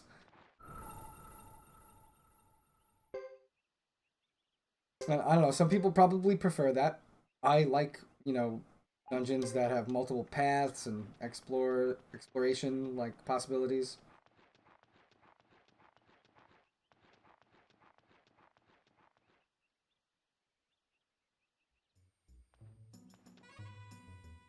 Cool.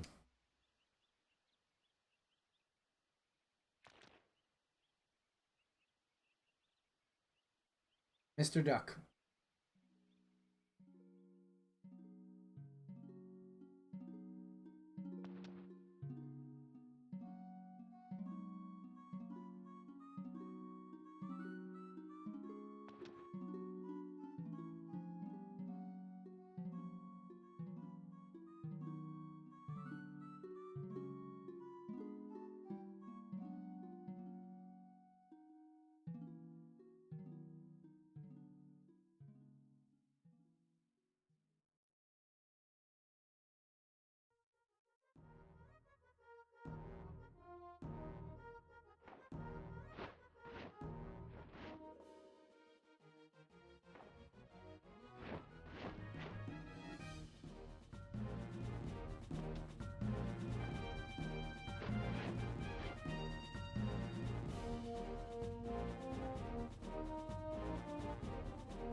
Poor Lannis has to leave her friends.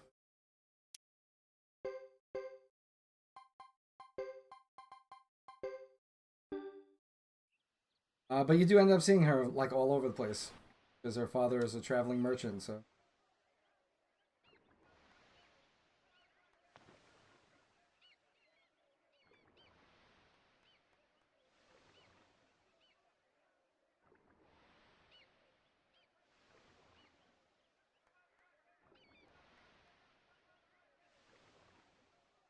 I'm not sure if you're supposed to run over to the Texan Federation just yet. I want to see, is there a... Was there a physical trainer in this town? Not sure if there is. But we can also check on the lottery ticket.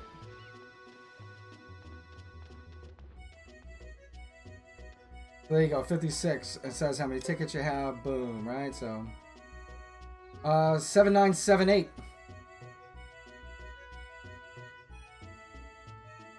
So nothing. 75. Nothing. 48. Nothing.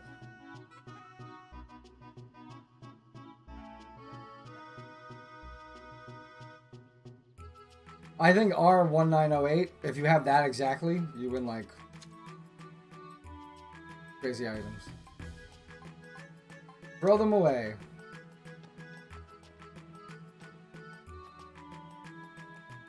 But we tried to get a lottery, tried to get a win on a lottery. We didn't get one. How much money do we have? At 2,500, could use the blacksmith, but I'm just gonna leave it alone for now. Oh, we have to go up here anyway.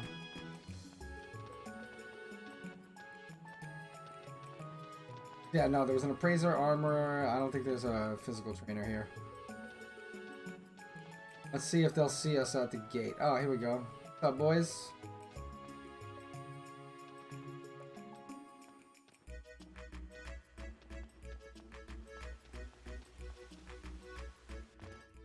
Yeah. Here we go. We'll just do this part. Entrance is granted to those with prior invitations only. What's up, baby? That was us.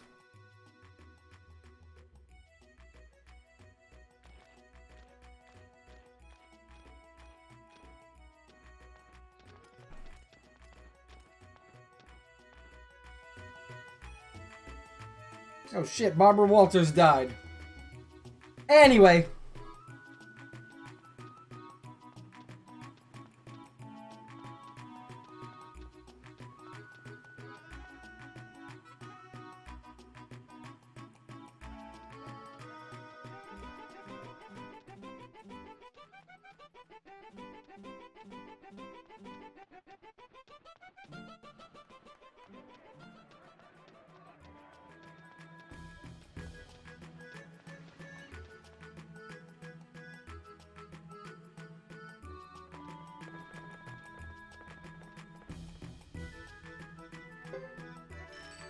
We will stay and we will save.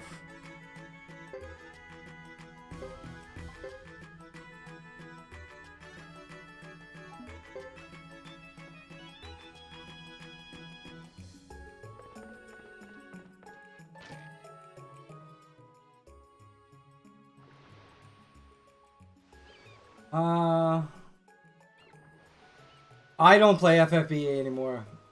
Ben. It's hard to see your name on the stream there. I haven't logged into FFB in a long time.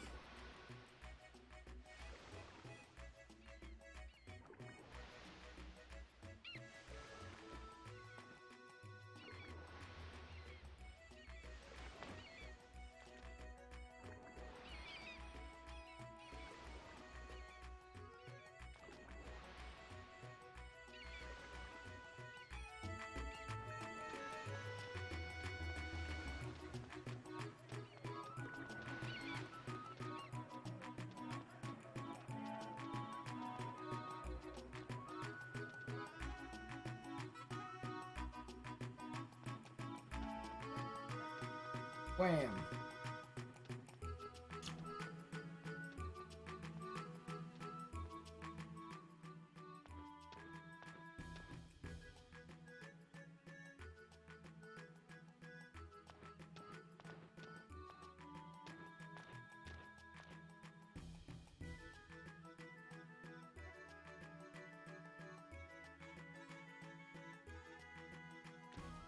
That's true, the Lizard Clan cave is very big.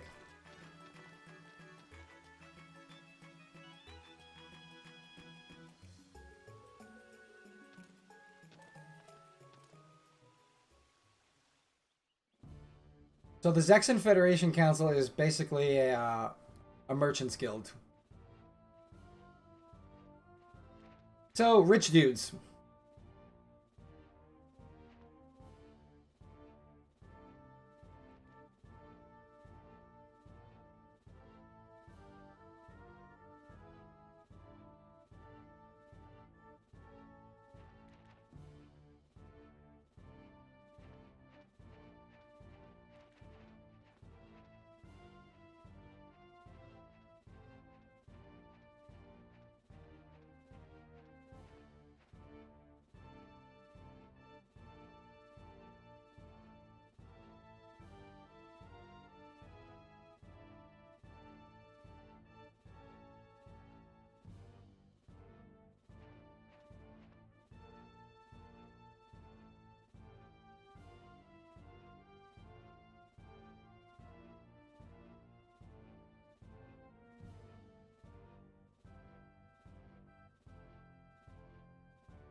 So what Sergeant Joe was talking about is that Grassland actually protected Zexen like trade carts and stuff, like while they traveled through the grassland east to Justin, which was where the second game took place that we just played. Um, Closest place in Justin to the grasslands is Tinto, where we were in the second game also.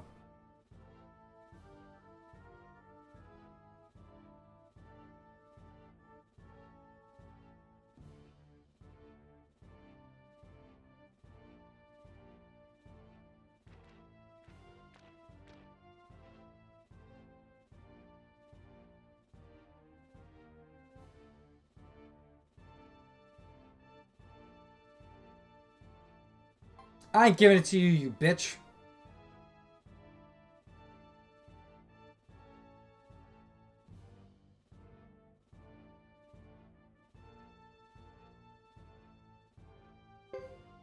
Here you go.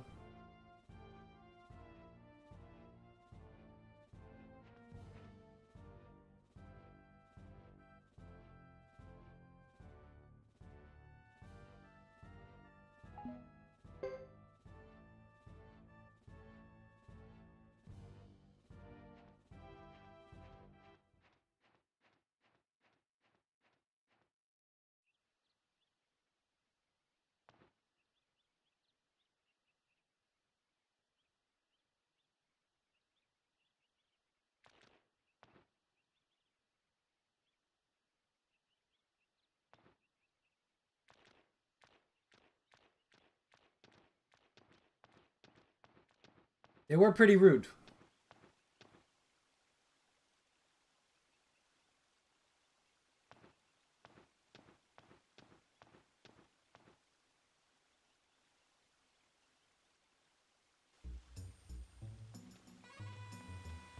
Fuck this town, we're out. Going back home. Which means backtracking through that forest and through the plains.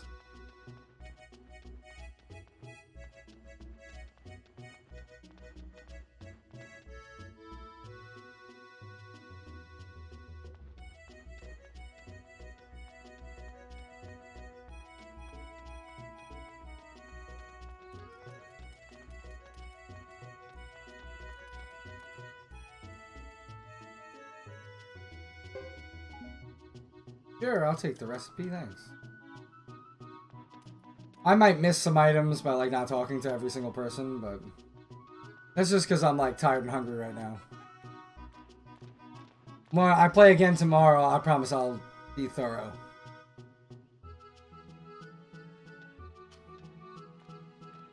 Wait, what? Return to the inn? Bro.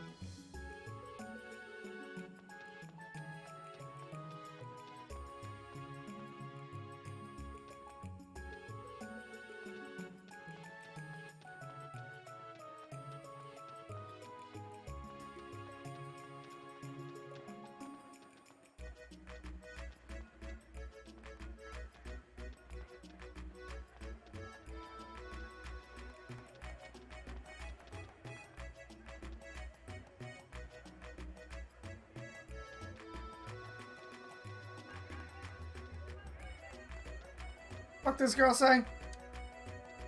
Oh, I thought she was gonna say I don't like that.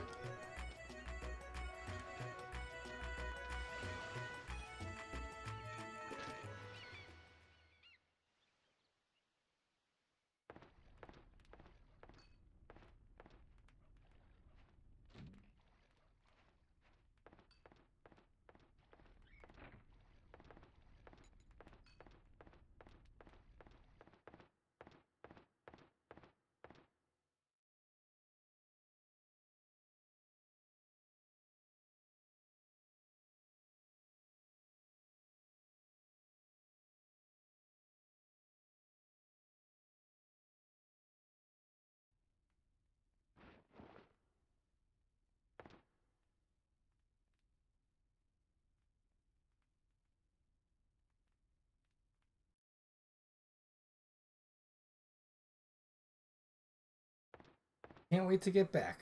Me too, dude.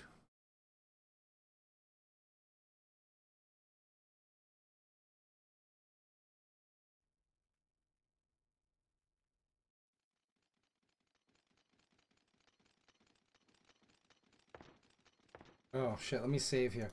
Let me do a save state. Because I forgot about this part.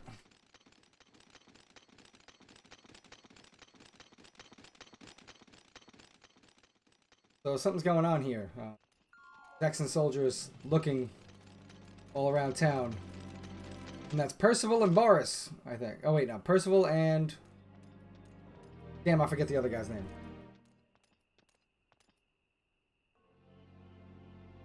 Leo. 2 children and a duck.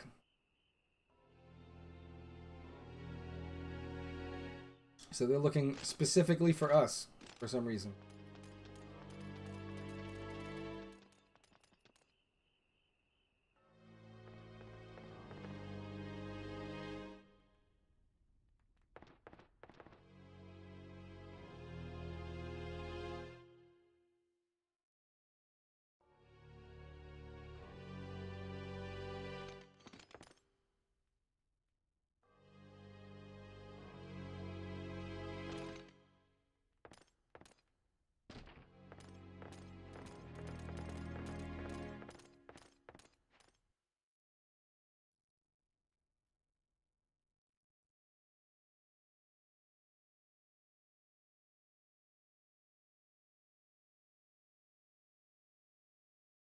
Right out the window.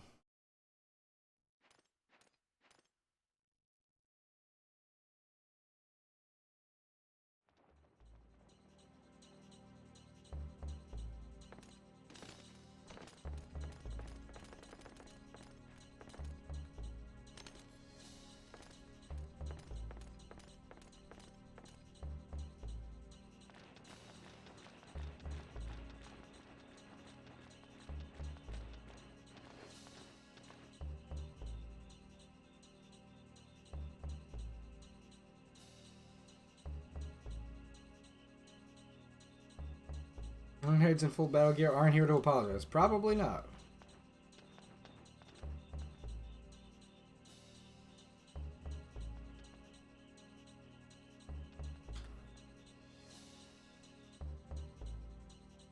Actually, I'll save it right here.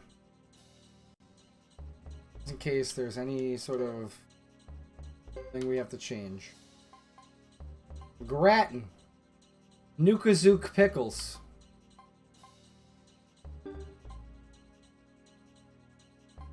We all have items to heal with. Okay. Should be okay.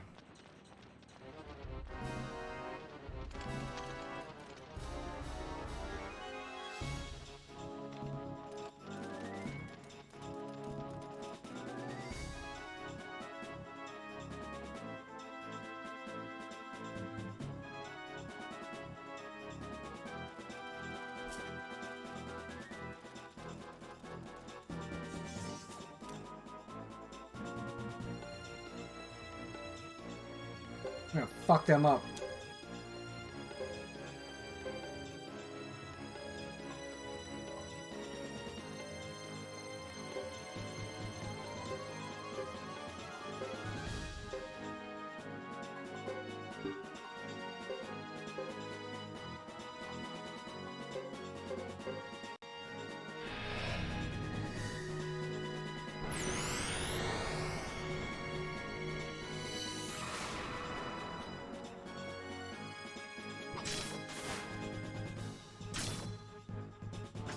Poor Lulu. Oh, so Yugo got interrupted. Oh, fuck, Lulu might get dicked on right now.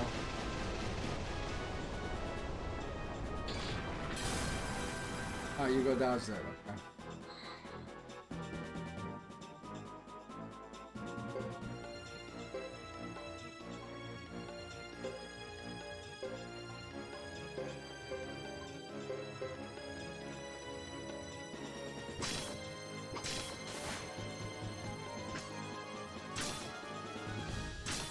Lulu! Oh god, why do they always target him?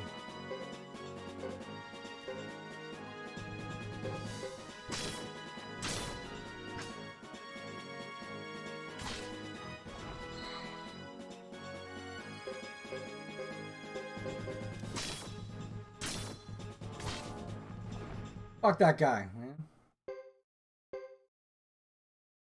Poor Lulu couldn't live. Let's get the fuck out of here. Oh wait, let's heal just in case we gotta fight anybody else. I don't quite remember.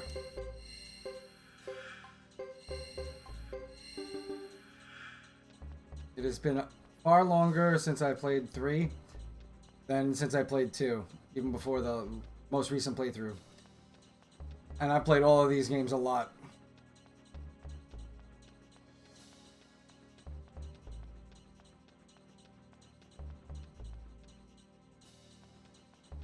Go, run.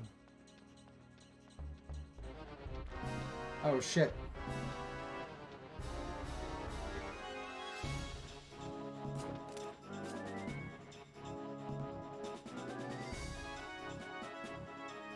Honestly, I'm gonna auto battle them.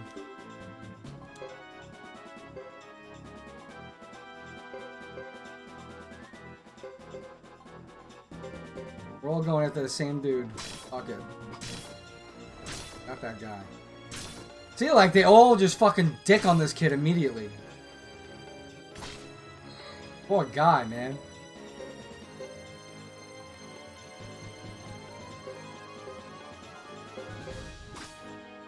We parried. Oh, wow. Fucking Yugo's fucked too, huh?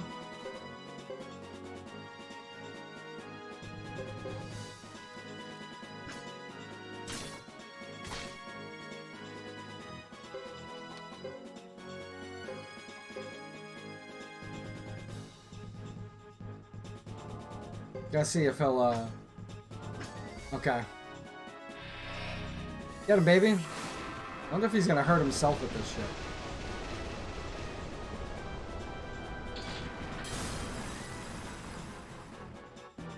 No, it doesn't damage himself.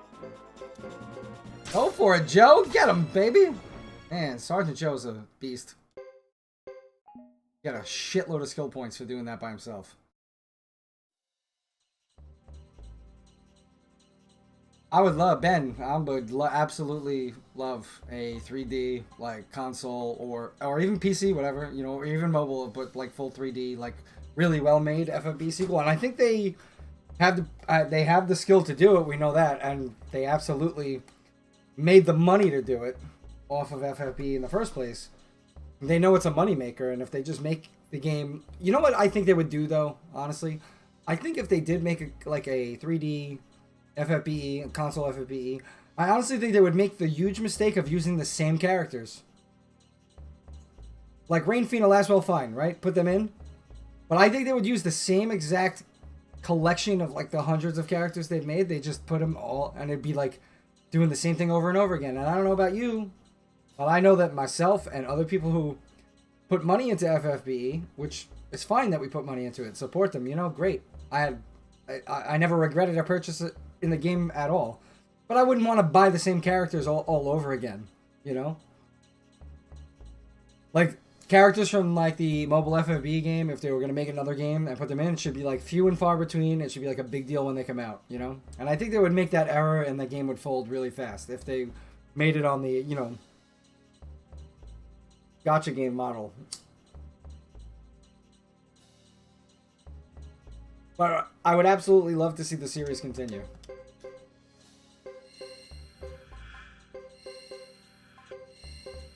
Definitely.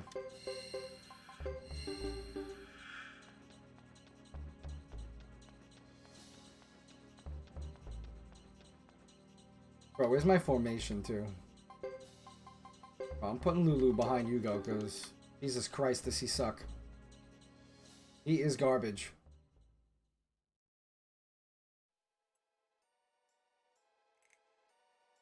Leo! Leo's awesome. You don't get to see a lot of axe users in Suikoden 1 and 2.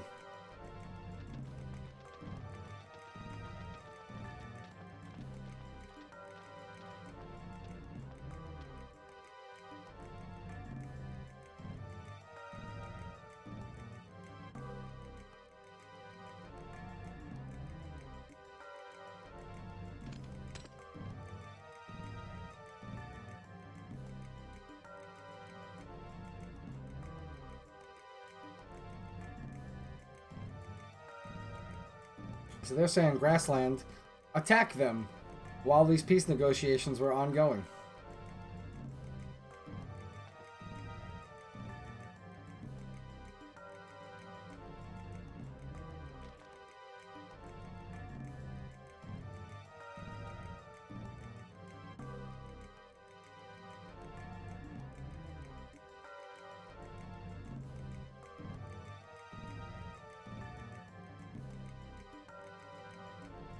No chance.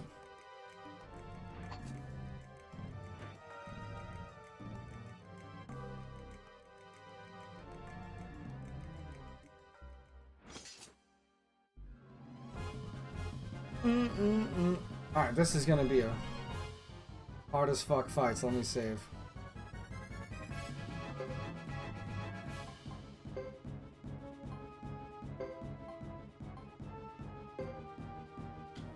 You still can't give it to Hugo, huh? You can only self-target with this.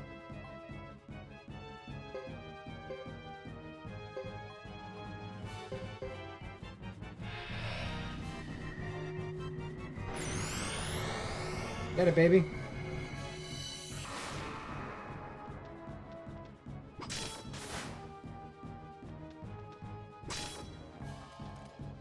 Oh. Hugo. Hugo, my boy. What's he doing to us? He's healing. Oh, bitch, he healed the fucking guy I just fucked up.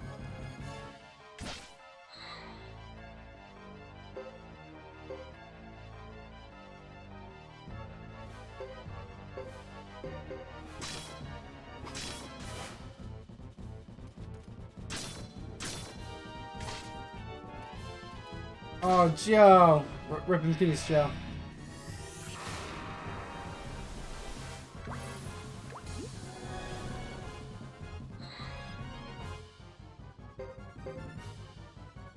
Fuck, man. This guy's berserk now. Fucking kill Percival. Fuck this dude, man.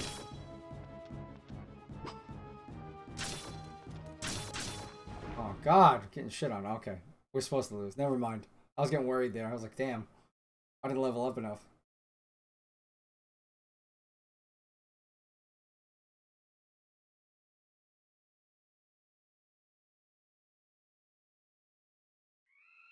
Foobar to the rescue, baby.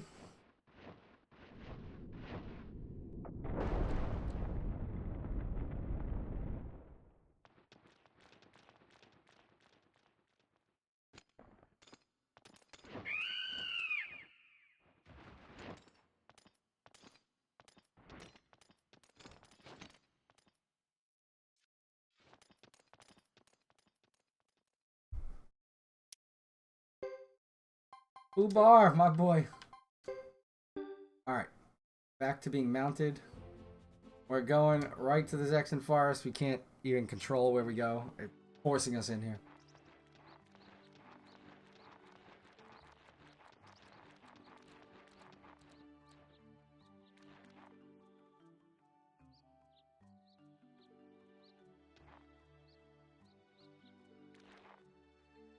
Foobar, what a good boy.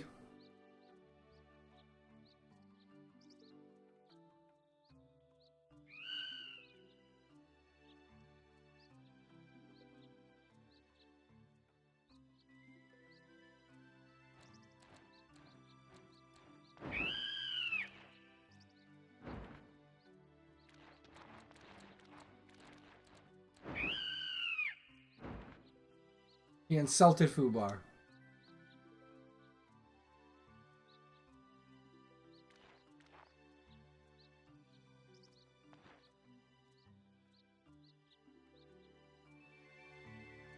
Lulu ain't afraid of no Iron Head, man.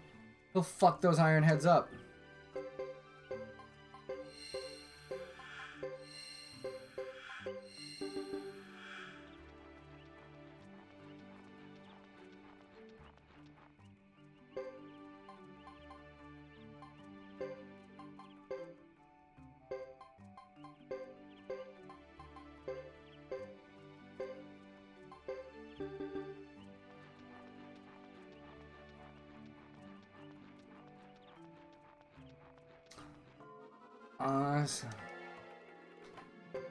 Smarty Pants is among you might figure out what happens when I unequip characters. Well, let's see if this corpse respawned yet. It's been a while. Nothing here now. Nope. Nothing new. Man, I ain't fighting these fucking guys. Get out of here, man. Annoying shit. So we'll cut across the way we didn't go before. Which is just a faster way out.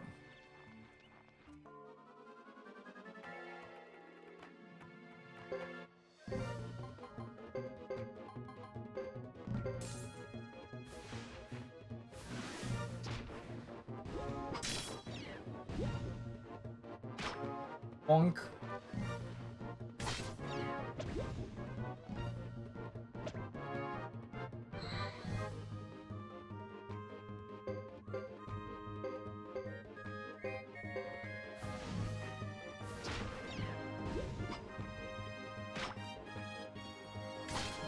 So once Yugo gains the ability to attack twice, if he's mounted, he'll attack after Fubar attacks.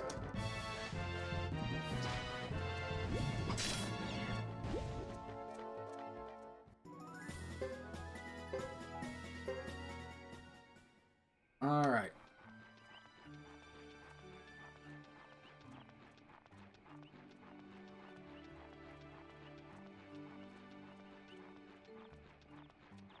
One of the good things about playing as Chris is in areas like this, you'll be mounted on a horse, and you can go a lot faster through these areas.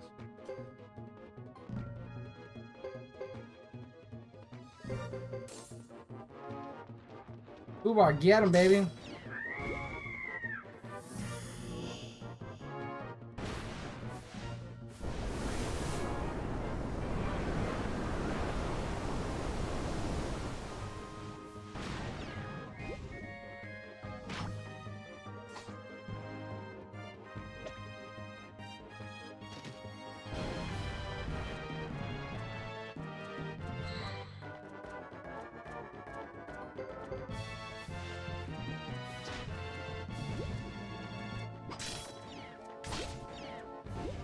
Nice job, boys.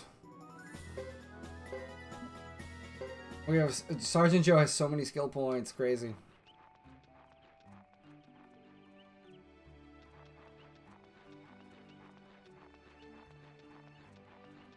I we still have to go back through Brass Castle too. I would like to get to the trainer there though and see what we can learn.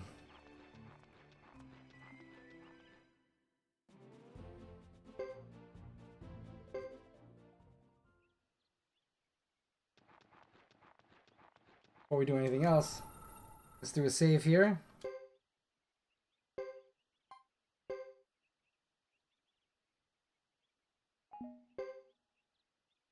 Let's also save the state here so that we don't end up ever losing any progress.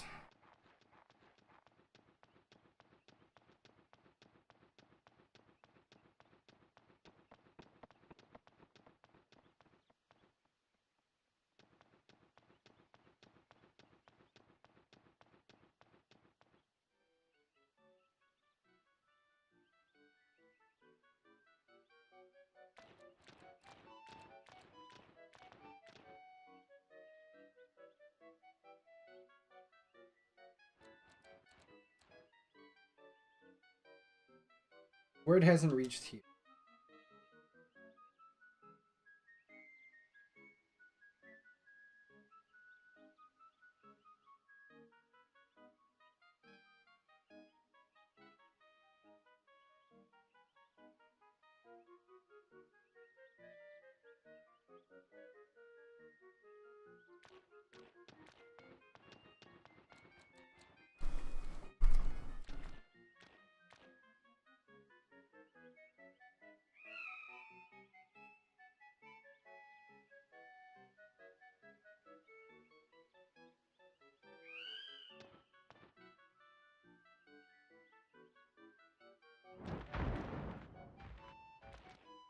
Bye, Fubar.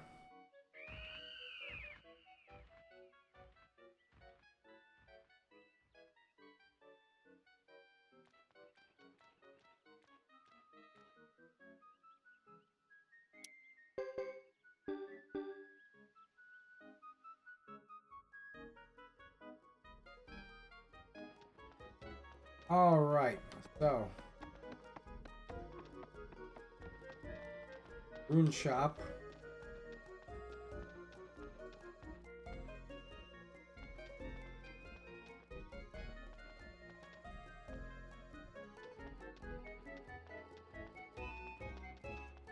Magic trainer. Which it might not be a bad idea for... What I want to see is lesson Sergeant Joe. Test Sergeant Joe for other average wind, earth, lightning, magic resistance. So really he's water and wind. Okay. So we can learn some stronger water magic with it. Boom. And we can get it to B+. But we're gonna save it for the other ones. I'm like, eh.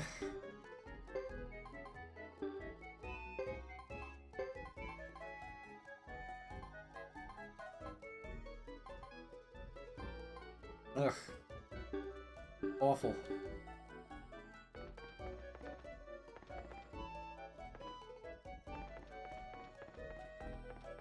So I don't think there's a physical trainer here.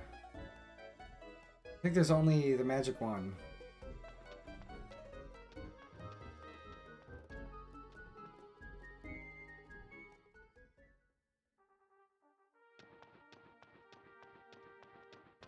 Oh wait, no, there's one here. I'm wrong.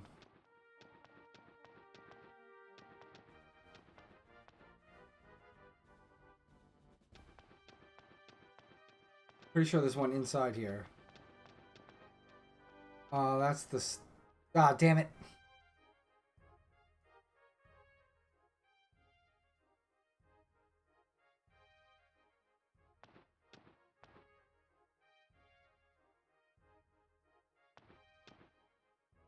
Look how worried Lulu looks.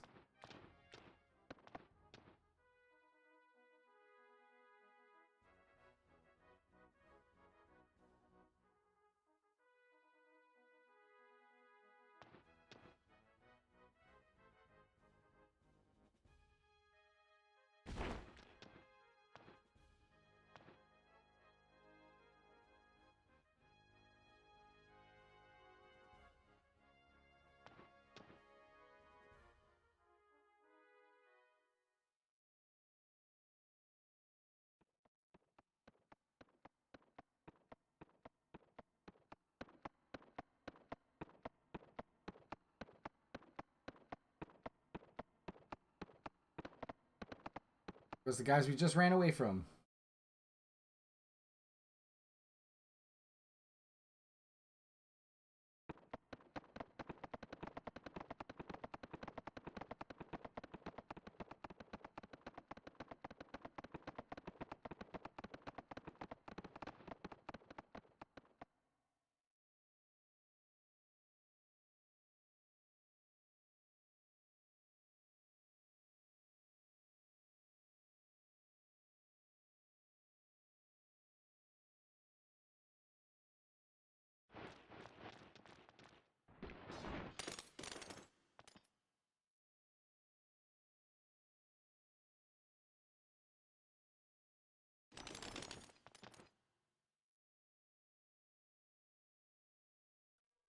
We're unable to get to the other side where the trainer is, I think.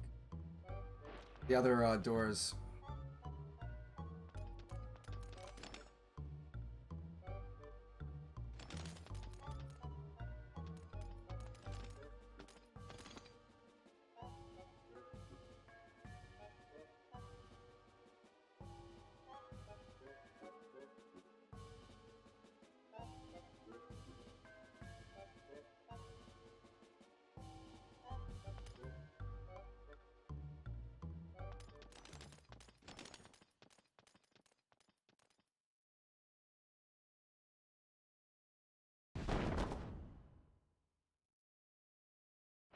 In the chimney.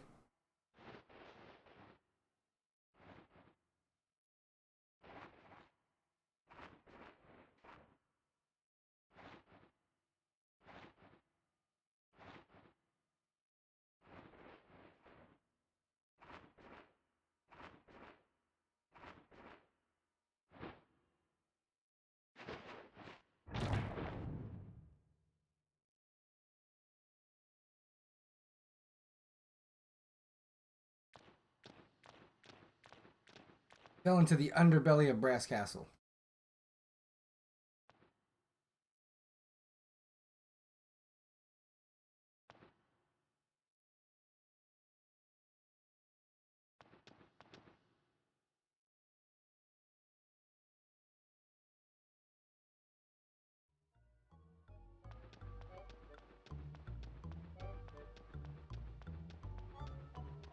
I'm just gonna get myself over to the other side of this. I was hoping to make it back to Karaya, but it's a long run, and there's a big cutscene there, and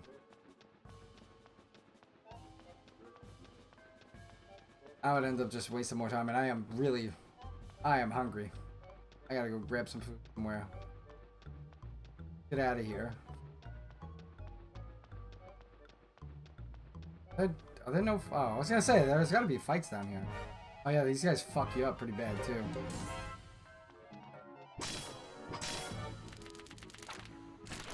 Yep. Yep, bye.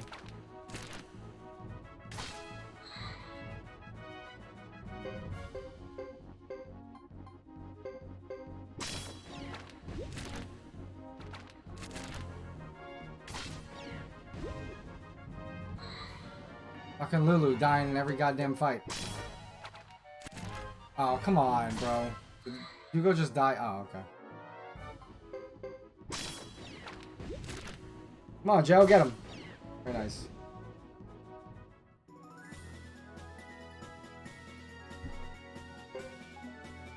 Old tree beads.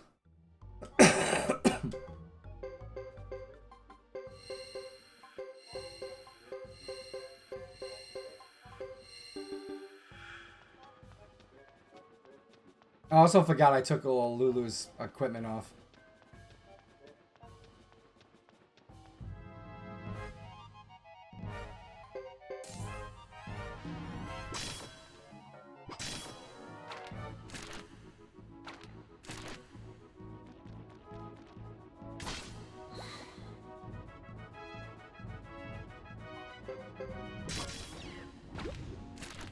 He's fucking dead again, this piece of shit. Fucking can't survive one fight, this fucking kid.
Back to the grasslands.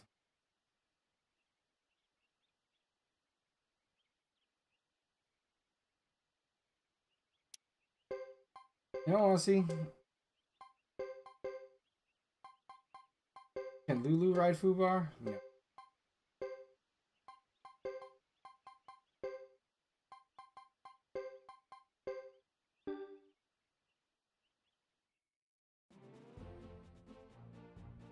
Okay, so we're saving it there, and we are going to continue this tomorrow. I gotta get some food. I am fucking starving.